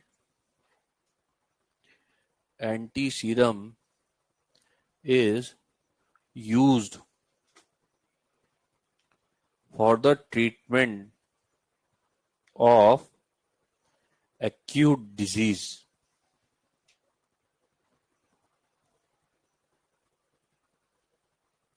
लिख लिया बेटा। ध्यान देना, अपन एंटीजन भी बॉडी में डाल रहे हैं और एंटी सीरम भी बॉडी में डाल रहे हैं। दोनों को डालने का तरीका क्या है? Through injection. कैसे डाल रहे हैं? लेकिन एंटीजन में जब हमारे बॉडी के अंदर वैक्सीन के फॉर्म में हम डालते हैं तो हमारी बॉडी एंटीबॉडी खुद बनाती है, जबकि थ्रू इंजेक्शन जब हम एंटी सीरम डाल रहे हैं तो उसके अंदर पहले से बनी बनाई एंटीबॉडी है। मेरी बात समझ में आ गई? दोनों को थ्रू इंजेक्शन डाल रहे हैं, लेकिन एक में क्या डाल रहे हैं? एंटीजन। दूसरे में क्या डाल रहे हैं? एंटीबॉडी। जब एंटीजन डाल रहे हैं तो उसे हम क्या बोल रहे हैं? वैक्सीन। क्या बोल रहे हैं उसको? जबकि यहां पर जब एंटीबॉडी डाल रहे हैं तो इसे क्या बोल रहे हैं? Anti serum. मेरी बात समझ में आ गई बेटा? वैक्सीन हम यूज में ले रहे हैं फॉर प्रोफाइलैक्सिस, जबकि हम एंटी सीरम यूज में ले रहे हैं फॉर। ये दोनों के डिफरेंस समझ में आ गए? क्लियर है ये चीज? अब ये तो भी बात एक, यहां तक जो है वो छोटी छोटी डेफिनेशन थी। इसके बाद यहां पर आपको जो दे रखा है वो क्या दे रखी है? इम्यूनिटी। उड़ा दो ना बेटा इसको, रह रहा है क्या किसी का? याद करो, अपन ने जो चैप्टर स्टार्ट करा, चैप्टर में अपन ने जो है वो सबसे पहले स्टार्ट करी क्या? डिजीज। डिजीज को कितने पार्ट में डिवाइड किया? कौन कौन से? कॉन्जेनाइटल और, याद करो यहां पर अपन बोलते हैं कॉन्जेनाइटल जो है वो कैसी होती है? बाय बर्थ या आफ्टर बर्थ? बाय बर्थ या आफ्टर बर्थ? याद करो, जीन एंड क्रोमोसोम से। याद करो यहां पर जो एक्वायर्ड है, एक्वायर्ड के कितने पार्ट करे अपन ने? कौन से? इन्फेक्शियस एंड, याद करो इन्फेक्शियस को नॉर्मली अपन क्या बोलते हैं? कम्युनिकेबल या नॉन कम्युनिकेबल? और नॉन इन्फेक्शियस को, याद करो जो कैंसर है वो किसका एग्जाम्पल है? इन्फेक्शियस का या नॉन इन्फेक्शियस का? इसी तरीके से एड्स। याद करो यहां पर अपन हार्मोनल डिसऑर्डर की बात करें तो ऐसे ही याद करो। फिर अपन ने बात करी थी किसकी? हेल्थ की। हेल्थ को सबसे पहले किसने डिफाइन किया? आयुर्वेद और हिपोक्रेट के द्वारा दी गई थ्योरी को अपन क्या बोलते हैं? गुड ह्यूमन हाइपोथेसिस को डिस्कार्ड किसने किया? याद करो यहां पर सबसे पहले हेल्थ को डिफाइन किसने किया? WHO ने जो बोला यहां पर क्या बोला? It is a complete state of physical, mental and social wellbeing. याद करो हेल्थ जो है, हेल्थ की वजह से जो इफेक्ट आता है वो क्या आता है? प्रोडक्टिविटी बढ़ती है या घटती है? उसको मेंटेन किससे करते हैं? मेंटेन किससे करते हैं? बैलेंस डाइट, एक्सरसाइज और याद करो यहां पर हेल्थ को अफेक्टेड करने वाले फैक्टर कौन से है? कॉन्जेनाइटल डिजीज, इन्फेक्शन और सेडेंटरी लाइफस्टाइल। इसी तरीके से जब प्रोडक्टिविटी बढ़ेगी तो क्या बढ़ेगी? प्रॉस्पेरिटी बढ़ेगी तो क्या बढ़ेगा? और क्या घटेगा? Infant and maternal mortality rate. इसी तरीके से याद करो, डिजीज होने से पहले डिजीज से बचाव की कैपेबिलिटी को अपन क्या बोलते हैं? इम्यूनिटी के अंदर अपन क्या बोलते हैं? हमारी बॉडी की रेजिस्टिंग एबिलिटी क्या कहलाती है? इम्यूनिटी। इम्यूनिटी में पहला क्या आया? एंटीजन। एंटीजन जो है याद करो उसको किससे डिनोट करते हैं? एजी से या एबी से? एग्लूटिनोजन या एग्लूटिनिन? याद करो यहां पर जो है ये किसको स्टिमुलेट करती है? बी लिम्फोसाइड या टी लिम्फोसाइड? बी लिम्फोसाइड को स्टिमुलेट करेंगे तो क्या बनेंगे? एंटीजन या एंटीबॉडी? एंटीबॉडी कितने टाइप की बताई? याद करो बड़ा, यहां पर बात करते हैं ये जो एंटीजन है अपन इसको किस रूप में यूज में लेते हैं? वैक्सीन या फिर एंटी सीरम? याद करो उसको हम किसके जरिए यूज में लेते हैं? ट्रीटमेंट या प्रोफाइलैक्सिस? इसी तरीके से याद करो यहां पर अपन ने बोला था कि जब एंटीजन आता है तो बी लिम्फोसाइड को स्टिमुलेट करके क्या बनाता है? एंटीबॉडी को अपन किससे डिनोट कर रहे हैं, एजी या एबी। इसको दूसरे तरीके से अपन किस तरीके से करते हैं, आईजी। याद करो यहां पर बात करते हैं, अगर किसी पर्सन के अंदर अपन को एंटीबॉडी की कंसंट्रेशन चेक करनी है तो हम किसको चेक करेंगे, सीरम ग्लोबुलिन। याद करो यहां पर ये जो एंटीबॉडी है, इस एंटीबॉडी को जो है हम मिला करके यूज में लेते हैं सीरम के साथ, इसको क्या बोलते हैं, एंटी सीरम। एंटी सीरम को हम किस यूज में लेते हैं, ट्रीटमेंट। याद करो यहां पर बात करते हैं ट्रीटमेंट की तरह अपन इसको यूज में लेते हैं। चलो नेक्स्ट,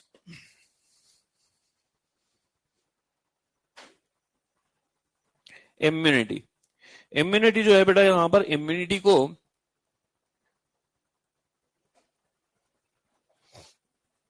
आपकी एनसीईआरटी ने अगेन दो पार्ट में डिवाइड किया है। पहला तो क्या है, इनेट, और दूसरी क्या है, एक्वायर्ड। इनेट लेमन लैंग्वेज में बाय बर्थ या आफ्टर बर्थ, बाय बर्थ। कैसी होती है, स्पेसिफिक या नॉन स्पेसिफिक। अगर बात करें किसकी, एक्वायर्ड की, तो लेमन लैंग्वेज में बाय बर्थ या आफ्टर बर्थ। याद करो यहां पर ये आफ्टर बर्थ है और बाय एक्सपीरियंस। याद करो स्पेसिफिक या नॉन स्पेसिफिक। अच्छा यहां पर ये जो स्पेसिफिक है और नॉन स्पेसिफिक है, नॉन स्पेसिफिक का मतलब क्या होता है, हर एक पैथोजन के अगेंस्ट में एक ही तरीके से वर्क करना क्या कहलाता है, नॉन स्पेसिफिक। अगर टिटनेस का पैथोजन आ रहा है तो उसको रोका जा रहा है, दूसरा कोई पैथोजन आ रहा है तो उसको भी रोका जा रहा है, रोकने का जो तरीका है वो क्या है, same. That is called as non specific. हर एक पैथोजन के अगेंस्ट में अलग अलग तरीके से वर्क करने को क्या बोल रहे हैं, स्पेसिफिक। अच्छा एनसीईआरटी में यहां पर जो इन्नेट इम्यूनिटी है, इन्नेट इम्यूनिटी में क्या दे रखे हैं, बैरियर। क्या दे रखे हैं बेटा, एनसीईआरटी में कितने बैरियर दे रखे हैं, याद करो यहां पर बात करते हैं। पहला जो बैरियर है वो कौन सा है, फिजिकल। दूसरा कौन सा है, याद करो यहां पर बात करते हैं फिजियोलॉजिकल। तीसरा जो है यहां पर बात करते हैं कौन सा है, सेल्यूलर। चौथा बेटा साइटोकाइन। यहां पर आपके एनसीईआरटी में कितने दे रखे हैं, चार। मॉड्यूल में कितने दे रखे हैं, पांच। एक और दे रखा है, इन्फ्लामेशन। होते कितने बेटा, छह। एक और आता है कॉम्प्लीमेंट्री सिस्टम, बहुत पहले यहां पर बात करते हैं उसको पढ़ा देते हैं, वो इन्नेट और एक्वायर्ड के बीच की कड़ी होती है, ठीक है ना। यहां पर जो है होते हैं छह। एनसीईआरटी में कितने दे रखे हैं, मॉड्यूल में कितने दे रखे हैं, अपन पढ़ेंगे कितने, पांच। इसको एक नाम और देते हैं, एनाटॉमिकल बैरियर, ठीक है। इसके अंदर बेटा किसको किसको इंक्लूड करते हैं अपन, पहला तो आ जाता है स्किन, और दूसरा क्या आ जाता है, म्यूकोजल मेम्ब्रेन या म्यूकोसा। इसकी बात करें तो इसमें क्या आ जाएगा, पीएच, दूसरा फीवर, तीसरा सिक्रीशंस, और उसमें क्या आता है, लाइसोजाइम या सोम। ऐसे ही सेल्यूलर के भी कितने पार्ट करते हैं, दो। याद करो यहां पर बात करते हैं, ये जो दो पार्ट है वो कौन कौन से हैं, फैगोसाइटोसिस और नॉन फैगोसाइटोसिस। याद करो फैगोसाइटोसिस के अंदर अपन जो सेल लेते हैं वो कौन सी लेते हैं, पहली न्यूट्रोफिल। न्यूट्रोफिल को एक नाम और देते हैं PMNL, सुना है। दूसरा यहां पर बात करते हैं क्या है, मोनोसाइट। याद करो यहां पर बात करते हैं तीसरी जो सेल है वो कौन सी है, मैक्रोफेज, ठीक है। और नॉन फैगोसाइट में किसको लेते हैं बेटा, NK cell, natural killer cell. Cytokine में किसको लेते हैं बेटा, साइटो का मतलब क्या होता है, सेल। साइटो का मतलब क्या होता है, सेल। काइन का मतलब टू सीक्रीट, सेल्स के सिक्रीशंस। आइए बस बेटा, जैसे यहां पर इसका जो एग्जांपल है वो क्या है, इंटरफेरॉन। डिनोट कर रहे हैं किससे, IFN। नोट कर लो उसको खड़ाखट से, फटाफट से, फिर अपन चले आगे।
हो गया बेटा?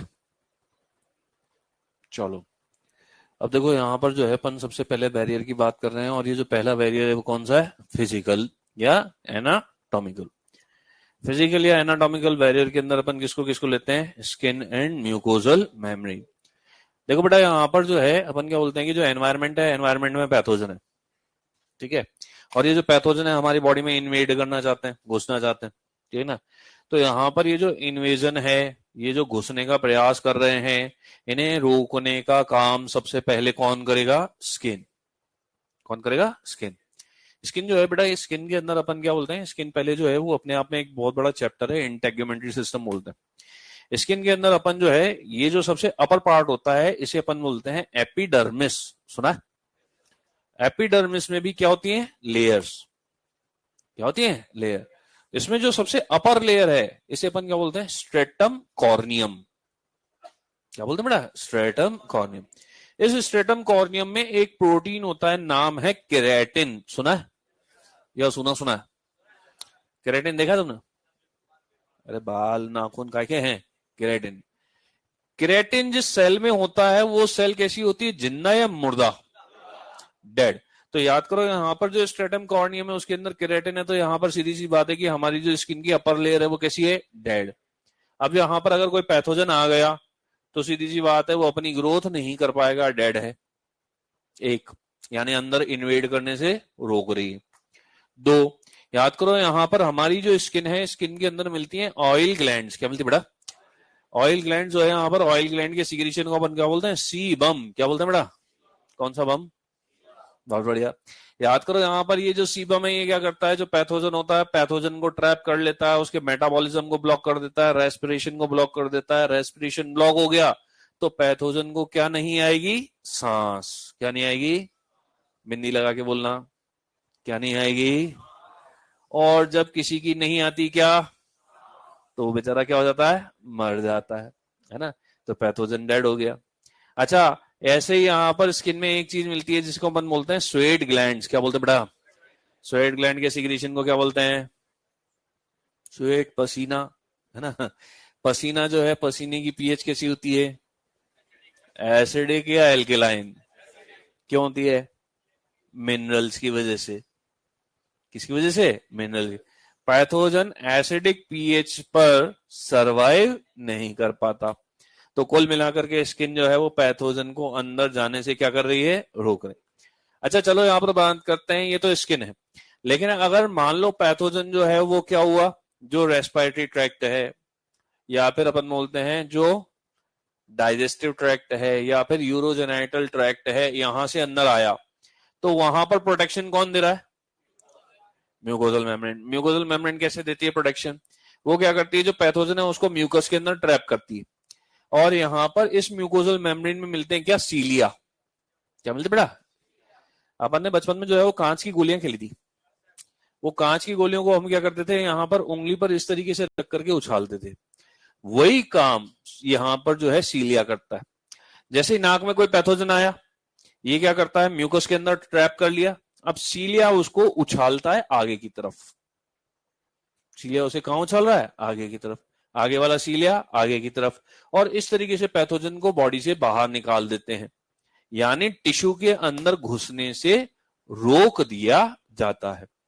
अब ये अपन ने बात करी कि यहां पर ये काम कैसे करता है, ये तो हो गई बात एक, लेकिन क्वेश्चन कैसे आता है?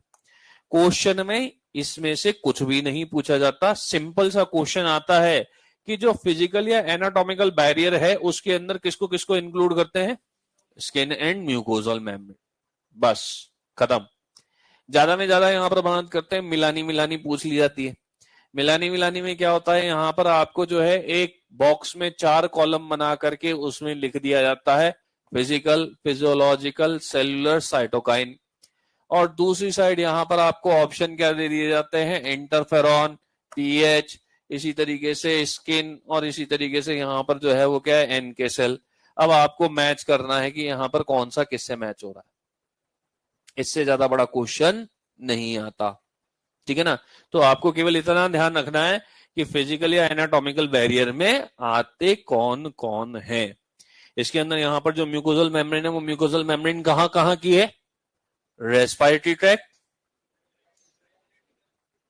डाइजेस्टिव ट्रैक्ट एंड, ठीक है ना, चाहे तो इसके नीचे नोट कर लेना, respiratory, digestive and urogenital tract.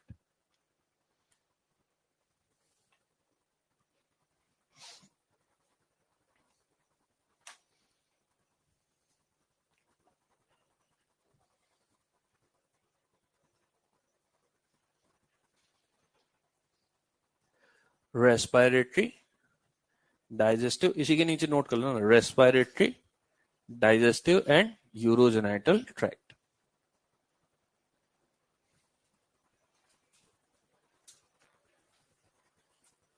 हो गया। नेक्स्ट जो बैरियर है वो कौन सा है? फिजियोलॉजिकल। फिजियोलॉजिकल में पहला जो पॉइंट है वो क्या है? पीएच। अब पीएच के अंदर याद करो, यहां पर आपको क्या बताया था कि जो पैथोजन है वो कौन सी पीएच पर सरवाइव नहीं करता? एसिडिक या एल्कलाइन? अब याद करो, यहां पर अपन ने जो एग्जांपल लिया था कि जो स्किन है, स्किन के अंदर अपन बात कर रहे हैं कैसी पीएच मिल रही है, एसिडिक या एल्कलाइन? तो यहाँ पर जो पैथोजन है वो सरवाइव नहीं कर रहा। लेकिन अगर अपन ने कहा यहाँ पर जो है वो किसमें चला गया? Oral cavity. किसमें चला गया? अब ओरल कैविटी के अंदर याद करो अपन क्या बोलते हैं, क्या मिलता है? सलाइवा। क्या मिलता है बेटा? याद करो, एक सिस्टम था, नाम था डाइजेशन, सुना है? डाइजेशन अब नहीं रहा। डाइजेशन जब आप पढ़ते थे तो आपको बताया गया होगा कि जो सलाइवा है, सलाइवा की पीएच कितनी होती है? कितनी होती है? सलाइवा की पीएच 6.8। 6.8 कैसी है? एसिडिक है या एल्कलाइन है? Slightly acidic. स्लाइटली एसिडिक है तो पैथोजन है वो यहां पर बांध करते हैं, क्या कर दिया जाता है? डिस्ट्रॉय। लेकिन कुछ होते हैं नकटे। क्या होते हैं? नकटे। कहां पहुंच गए? पेट में। अब पेट के अंदर क्या है? HCl। HCl in stomach. याद करो, यहां पर ये जो HCl है जो स्टमक में है, HCl की पीएच कितनी होती है?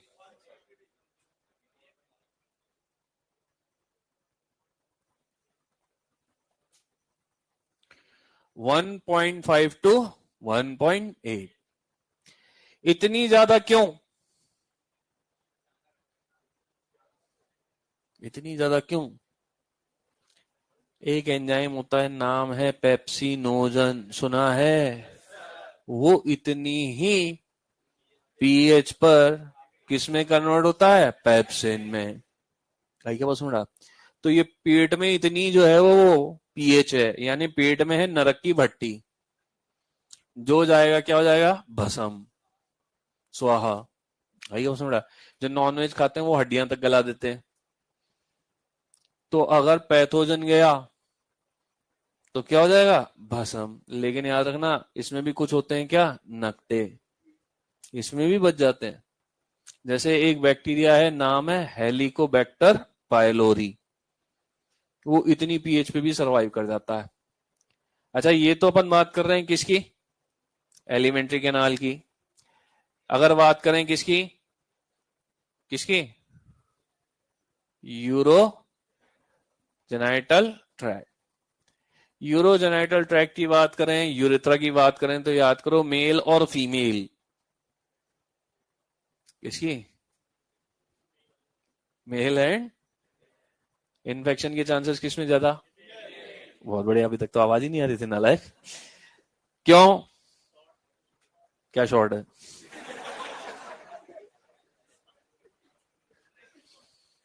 यूरेथ्रल लेंथ क्या होती है? हाँ, शॉर्ट है ना। तो इन्फेक्शन के चांसेस ज्यादा। अब इन्फेक्शन के चांसेस ज्यादा हैं तो क्या होता है? याद करो, यहां पर जो यूरोजेनाइटल ट्रैक्ट है फीमेल में, वहां मिलता है एक बैक्टीरिया। हाँ बेटा, तूने पीएचडी कर रखी है। लैक्टो एसिडोफिलस, दही जमाने के भी काम आता है। याद करो, यहां पर हमारी बॉडी में जो स्टोर फूड है वो क्या है? ग्लाइकोजन। कहां स्टोर होता है? लिवर के अलावा मसल। यूरोजेनाइटल ट्रैक्ट में लिवर नहीं मिलता है ना। याद करो, ये वहां से ग्लाइकोजन को लेकर के इसे कन्वर्ट करता है किसमें? Lactic acid. पीएच कैसी हो गई? एसिडिक हो गई। जो भी आएगा क्या हो जाएगा? बहुत बढ़िया। तो यहां पर ये जो है एसिडिक पीएच पर पैथोजन सरवाइव नहीं कर रहा। ठीक है, ये तो अपन ने बात करी किसकी? पीएच की। तीसरी बात करें किसकी? फीवर। कौन सा वर? फीवर। याद करो, अभी तुम्हारे को बताया था कि हमारे बॉडी का नॉर्मल जो टेम्परेचर होता है कितना होता है बेटा? 37 डिग्री। अब याद करो यहां पर जो है जब हमारे बॉडी का टेम्परेचर बढ़ गया, जिसे हम क्या बोल रहे हैं? फीवर। तो आप सभी जानते होंगे कि फीवर आना हमारे बॉडी के लिए बेनिफिशियरी कंडीशन है। नहीं है? क्यों नालायको? याद करो यहां पर क्यों है बेनिफिशियरी कंडीशन? एंटीबॉडी बन जाती। किसने कहा नालायक? यहां पर जो है उसके पीछे रीजन क्या है? ये पैथोजन की ग्रोथ को क्या कर देता है? रोक देता है। तो अच्छी बात है, जब हमारी बॉडी में फीवर आ रहा है तो यहां पर टेम्परेचर को बढ़ने ही दें, पैथोजन की ग्रोथ रुक जाएगी, तुम्हें कहने का मौका मिल जाएगा आई एम हॉट। तो फिर हम फीवर उतारने की दवा क्यों देते हैं? है? क्या डीनेचर हो जाएगा बेटा? प्रोटीन। कौन सा प्रोटीन? एंजाइम। हमारे बॉडी के जो वाइटल ऑर्गन है, हमारे बॉडी के वाइटल ऑर्गन कौन कौन से हैं? Heart, brain, lungs. इनके जो प्रोटीन यानी एंजाइम है वो क्या हो जाएंगे? D nature. और अगर ये डी नेचर हो गए तो किस पर इफेक्ट पड़ेगा? वाइटल ऑर्गन पर।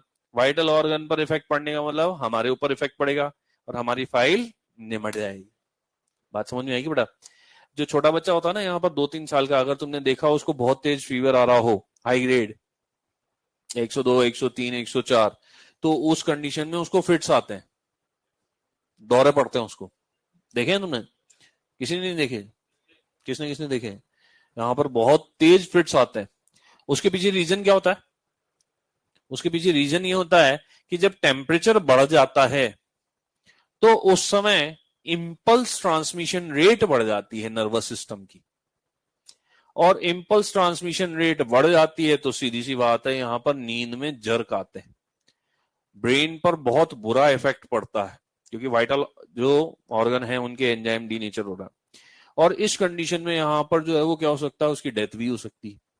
इसीलिए हमें तुरंत जो है वो क्या करना पड़ता है? एंटीपायरेटिक यानी बुखार उतारने की दवा तुरंत देनी पड़ती है, ताकि टेम्परेचर जो है वो क्या हो जाए? कूल डाउन हो जाए, और माथे पर या सर पर जो है वो ब्रेन पर ज्यादा इफेक्ट ना पड़े, इसलिए ठंडे पानी की पट्टियां भी रखनी पड़ती। बात समझ में आई बेटा? ऐसे ही याद करो यहां पर जो है तीसरा जो है वो क्या है? तीसरा आपके दे रखा है क्या?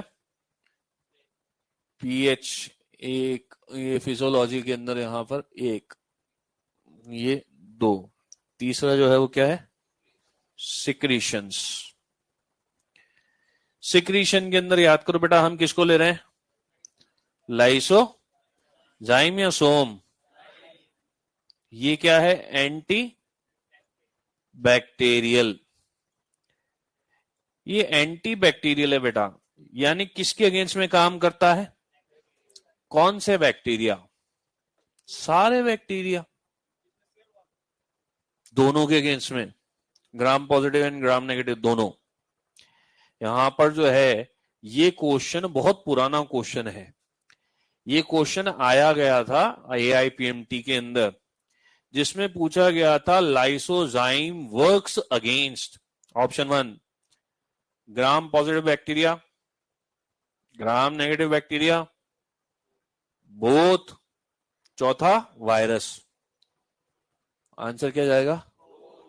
ये दोनों बैक्टीरिया के अगेंस्ट में काम करता है, एक ही तरीके से काम करता है, इसीलिए तो हम इसको किस में पढ़ रहे हैं? इनेट। इनेट कैसी है? स्पेसिफिक या नॉन स्पेसिफिक? तो दोनों तरीके के बैक्टीरिया के अगेंस्ट में एक ही तरीके से काम कर रहा है, इसीलिए यहां पर इसे हम नॉन स्पेसिफिक बैरियर बोलते हैं। पर बात समझ में आएगी बेटा? पहले तो ये नोट कर लो, फिर यहां पर जो है ये भी लिख लेना। Lysozyme works against both gram positive and gram negative bacteria.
देख लिया, lysozyme works against both gram positive and gram negative bacteria.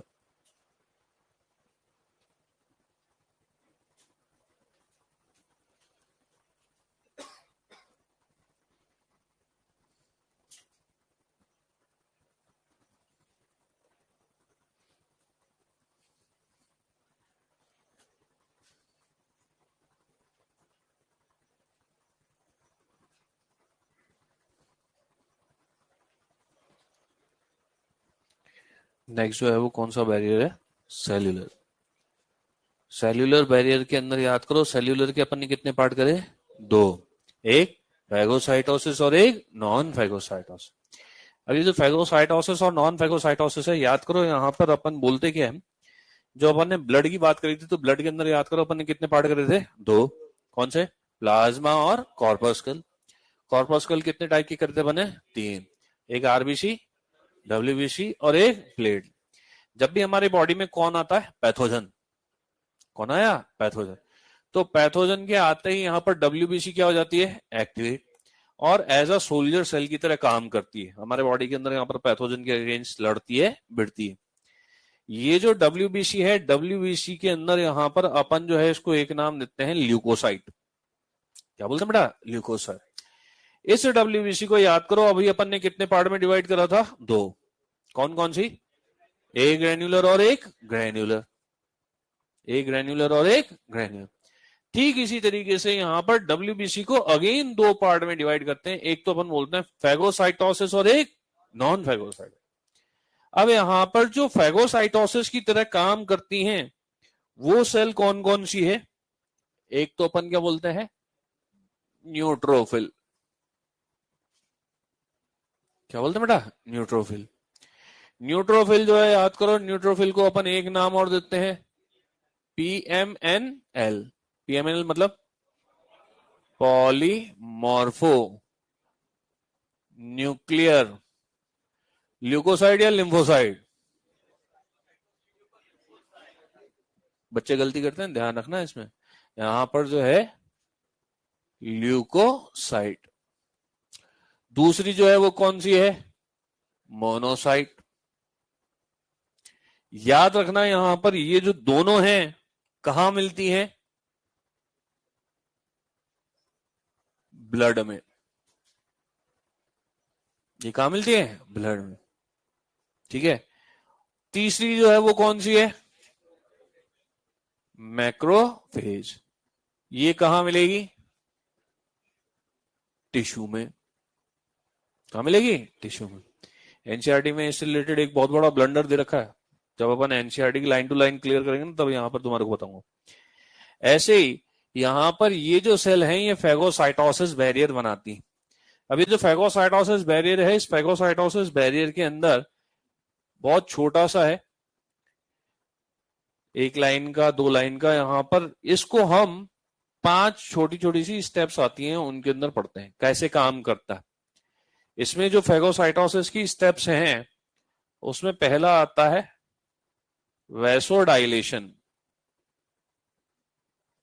दूसरा एडहेशन, तीसरा डायापेडेसिस, चौथा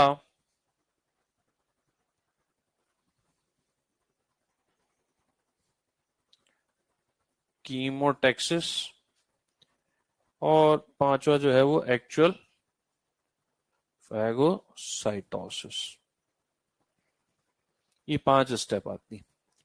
होता क्या है बेटा, होता यह है कि मान लो जो पैथोजन है, कौन है, पैथोजन, ये जो पैथोजन है हमारे स्किन और टिश्यू को इन्वेड करके हमारी बॉडी में आ गया, स्किन को इन्वेड करके बॉडी के टिश्यू में आ गया। अब जब ये टिश्यू में आया तो होता क्या है, यहां पर जो पैथोजन है इस पैथोजन के द्वारा कुछ केमिकल्स का सिक्रीशन होता है। इसका सिक्रीशन होता है केमिकल्स। ये जो केमिकल्स हैं इन केमिकल्स के रिसेप्टर हमारे ब्लड वेसल पर मिलते हैं।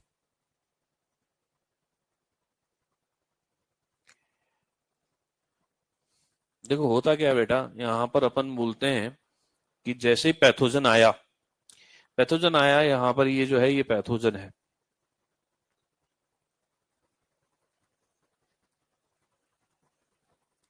पैथोजन आते ही याद करो टिश्यू के अंदर क्या होता है, टिश्यू में एक चीज मिलती है जिसको हम बोलते हैं मास्ट सेल। सुना है?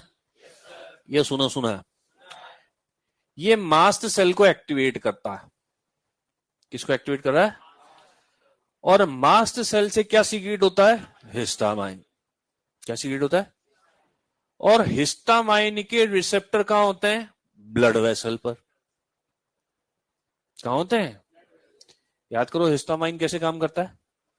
Vaso dilator. जानते हो सब? तो यहां पर जो है जैसे ही हिस्टामाइन यहां पर रिसीव होगा, ब्लड वेसल क्या कर गई? डायलेट। ब्लड वेसल क्या कर गई? ब्लड वेसल के डायलेट करने को ही हम क्या बोल रहे हैं? Vaso dilation. सिंपल है।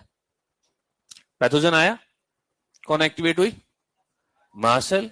मास्ट सेल से क्या निकला? हिस्टामाइन की रिसेप्टर कहां है? ब्लड वेसल क्या कर गई? डायलेट कर गई। यहां पर इसी को क्या बोला?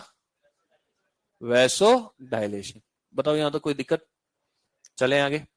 अब ब्लड वेसल डायलेट हो गई तो यहां पर क्या होगा? इसके अंदर जो ब्लड का फ्लो है वो क्या हो गया? स्लो। ब्लड फ्लो क्या हो गया? स्लो। अब ब्लड फ्लो स्लो हो गया तो उसकी वजह से होगा क्या? उसकी वजह से 2 चीजें होती है। ये एक ब्लड वेसल है, इस ब्लड वेसल के अंदर क्या मिलते हैं? छोटे छोटे छेद मिलते हैं। छोटे छोटे क्या होते हैं? छेद। जब तक यहां पर ये जो ब्लड वेसल है डायलेटेड नहीं है तो फ्लो फास्ट है। ठीक है। जैसे ही यहां पर ये क्या हुई? डायलेट हुई। डायलेट हुई तो फ्लो स्लो हो गया। दूसरा, इसमें जो छोटे छोटे छेद थे उनकी साइज क्या हो गई? बड़ी हो गई।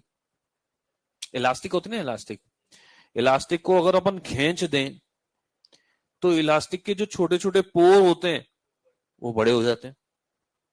हो जाते हैं ना? ठीक वही स्थिति है। जब यहां पर हमने इसको डायलेट किया तो फ्लो हो गया स्लो, और ये जो छेद हैं, पोर्स हैं, पोर्स की साइज क्या हो गई? बड़ी। अब इससे होगा क्या? इसके अंदर बह रहा है क्या? ब्लड। और ब्लड में क्या है? न्यूट्रोफिल और मोनोसाइट। इसमें कौन बह रहा है? न्यूट्रोफिल और मोनोसाइट। अब जब यहां पर ये छेद की साइज बड़ी हो गई तो इनकी सरफेस होती है चिपचिपी। कैसी होती है? चिपचिपी, एडेसिव। ये इन पोर्स में जाके चिपक जाती है। पोर्स में जाके क्या हो गई? चिपक गई। अब पोर्स में जाके चिपक गई तो ये जो है इसी को हमने क्या बोला? एडहेसिव, चिपकना। नहीं आया समझ रहा? यहां पर ये जो है ये क्या है? Monocyte PMNL। ठीक है। अब यहां पर ये जो मोनोसाइट PMNL न्यूट्रोफिल है, ये इस पोर में से बाहर आएंगी। कहां? टिश्यू में। समझ में आया? ये तो हो गई एक्टिविटी नंबर 2, एडेशन। और इस पोर से ये कहां आई? बाहर, टिश्यू में। बाहर आने की एक्टिविटी को क्या बोलते हैं? डायपेडेसिस। बाहर आ गई और अपने साइज में 80 टाइम बिगर हो जाती है। इसे क्या बोलते हैं? मैक्रोफेज।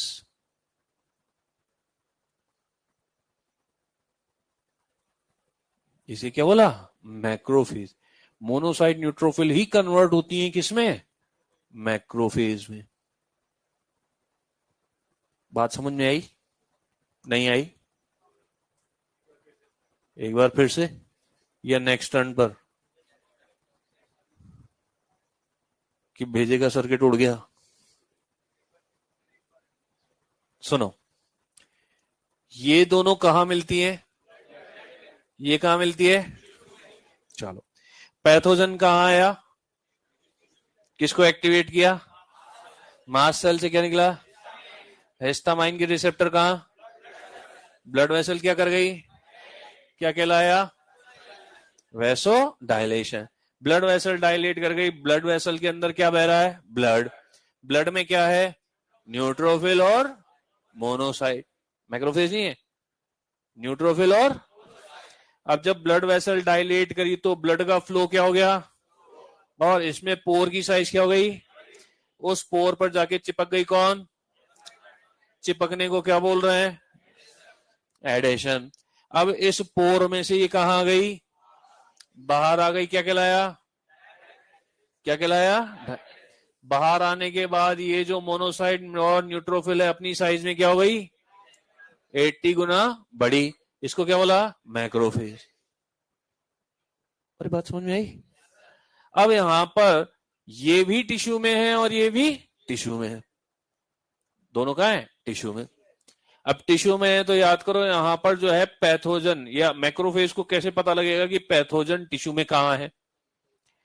तो ये जो है इसके द्वारा क्या सीक्रेट होते हैं? केमिकल। क्या सीक्रेट होते हैं? उन केमिकल की वजह से ये मैक्रोफेज पैथोजन की तरफ क्या करती है? मूवमेंट, मूव करती है। ये जो मूवमेंट है क्यों हो रहा है? Due to chemical. इसी मूवमेंट को क्या बोला जा रहा है? Chemotaxis. Movement due to the chemical secreted by the pathogen. बात समझ में आई? भाई यहां पर अपन ने क्या बोला कि ये बाहर आकर के किस में कन्वर्ट हो गई? मैक्रोफेज। और पैथोजन क्या सीक्रेट कर रहा है? केमिकल। तो ये मैक्रोफेज जो है इन केमिकल की वजह से पैथोजन की तरफ चलेगी। मैक्रोफेज के इस मूवमेंट को क्या बोला जा रहा है? कीमोटैक्सिस। मेरी बात समझ में आ गई? चलो, अब यहां पर बात करते हैं, ये जो है ये पैथोजन के पास पहुंच गई। किसके पास पहुंच गई? पैथोजन। पैथोजन के पास पहुंच गई। अब यहां पर ये है पैथोजन। क्या है? पैथोजन। और यहां पर ये आपकी आ गई क्या? मैक्रोफेज। कौन आ गई? मैक्रोफेज। अब मैक्रोफेज क्या करती है? पैथोजन के चारों तरफ स्यूडोपोडिया बनाती है। स्यूडोपोडिया समझते हो? स्यूडोपोडिया बनाया और स्यूडोपोडिया बना करके इंटरलॉक कर दिया, कवर कर लिया। अब यानी ये जो है वो चारों तरफ से घिर गया। भाई ये स्यूडोपोडिया बनाया, ये स्यूडोपोडिया बनाया, कवर कर दिया। अरे नहीं आई बात सुन रहा? और इसे वेसाइकल की फॉर्म में अंदर ले लिया। ये देखो यहां पर बात करते हैं, मान लो अलग अलग कलर से बना दो, ये है पैथोजन, तो यहां पर ये आ गया पैथोजन और उसे वेसाइकल की फॉर्म में कहां ले लिया, अंदर। इसको बोला जाता है क्या, फैगोसोम। इसको क्या बोलते हैं, फैगोसोम। फैगो मतलब क्या होता है, खाना। फैगो मतलब क्या होता है, सोम मतलब वेसाइकल, थैली। ये क्या है, खाने वाली थैली। और बात समझ में आई बेटा। अब तुम ये भी जानते हो कि किसी भी सेल के अंदर यहां पर एंजाइम का एक बैग मिलता है। एंजाइम के इस बैग को क्या बोला जाता है, लाइसोसोम। लाइसो मतलब लाइटिक एंजाइम, तोड़ने वाले एंजाइम। सोम मतलब थैली, यानी तोड़ने वाले एंजाइम की थैली।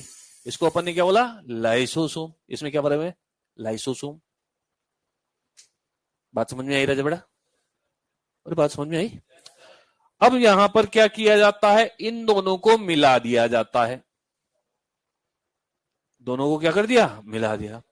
दोनों को मिला दिया तो यहां पर क्या बचा, ये क्या कहलाया, ये फैगोसोम और लाइसोसोम। दोनों को मिला दिया तो इसको बोला फैगो लाइसोसोम।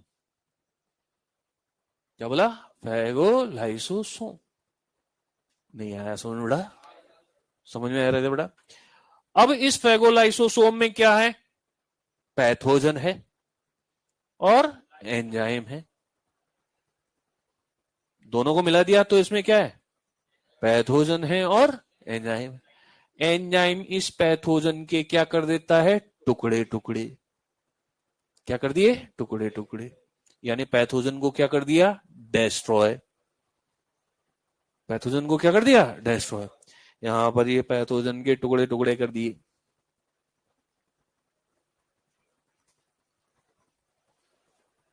बात समझ में आई।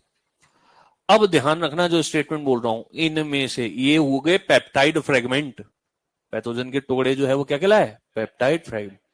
इनमें से ये कुछ पेप्टाइड फ्रेगमेंट को अपने पास रखता है। कुछ पेप्टाइड फ्रेगमेंट को अपने पास रखता है और बाकियों को बाहर निकाल देता है।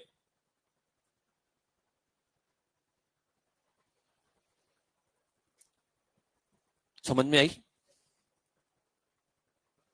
अब ट्विस्ट ये कि ये अपने पास क्यों रखता है,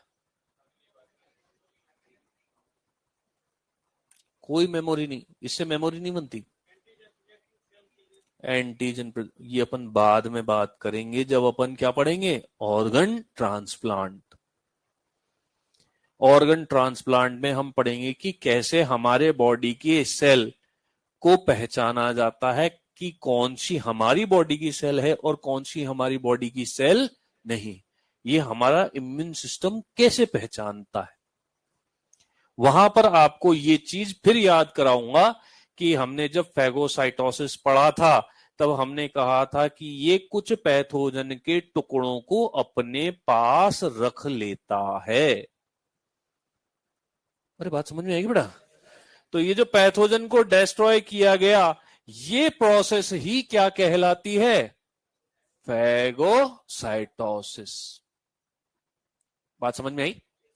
क्विक रिवीजन कर रहे हैं, यहां पर बात करते हैं। तुम्हारे को बताया था कि यहां पर जैसे ही कौन आया, पैथोजन। कौन आया बेटा, पैथोजन आया तो याद करो मास्ट सेल क्या हो जाती है, मास्ट सेल से क्या निकलता है, हिस्टामाइन की रिसेप्टर कहां है, ब्लड वेसल क्या कर गई, इसी को अपन ने क्या बोला, याद करो वैसोडाइलेशन होते ही ब्लड का फ्लो क्या हो गया और पोर की साइज क्या हो गई। उस ब्लड में कौन बह रहा है, मोनोसाइट एंड न्यूट्रोफिल, यानी PMNL। ये जो मोनोसाइट और न्यूट्रोफिल है, याद करो उस पोर में जाके क्या हो जाती है, चिपक जाती है। इसे क्या बोला। अब ये जो है इस पोर से कहां गई, बाहर, क्या कहलाया, डायापेडेसिस। डायापेडासिस होने के बाद ये अपने साइज में क्या हो गई 80 टाइम बिगर। इसको क्या बोला मैक्रोफेज। याद करो ये जो मैक्रोफेज है पैथोजन की तरफ यहां पर ड्यू टू केमिकल क्या करती है मूवमेंट को क्या बोलते हैं कीमोटैक्सिस। कीमोटैक्सिस के बाद याद करो ये जो पैथोजन है उसे चारों तरफ से क्या करती है घेरती है। घेरने के बाद याद करो यहां पर इसे जो है वो वेसाइकल की फॉर्म में अंदर ले लेती है। वेसाइकल की फॉर्म में अंदर लिया इसे क्या बोला फैगोसोम। और इसके अंदर एंजाइम की बैग को क्या बोलते हैं फैगोसोम। और लाइसोसोम को मिला के क्या बनाया फैगोलाइसोसोम के अंदर यहां से क्या आया पैथोजन, यहां से क्या आया एंजाइम। याद करो ये एंजाइम इस पैथोजन के क्या कर देता है टुकड़े टुकड़े। इनमें से कुछ पेप्टाइड फ्रेगमेंट को ये अपने पास रखेगी और बाकी को क्या कर देगी बाहर निकाल देगी। ये प्रोसेस क्या कहलाएगी पर समझ में आई बेटा। बाकी कंटिन्यू करेंगे नेक्स्ट टर्न पर।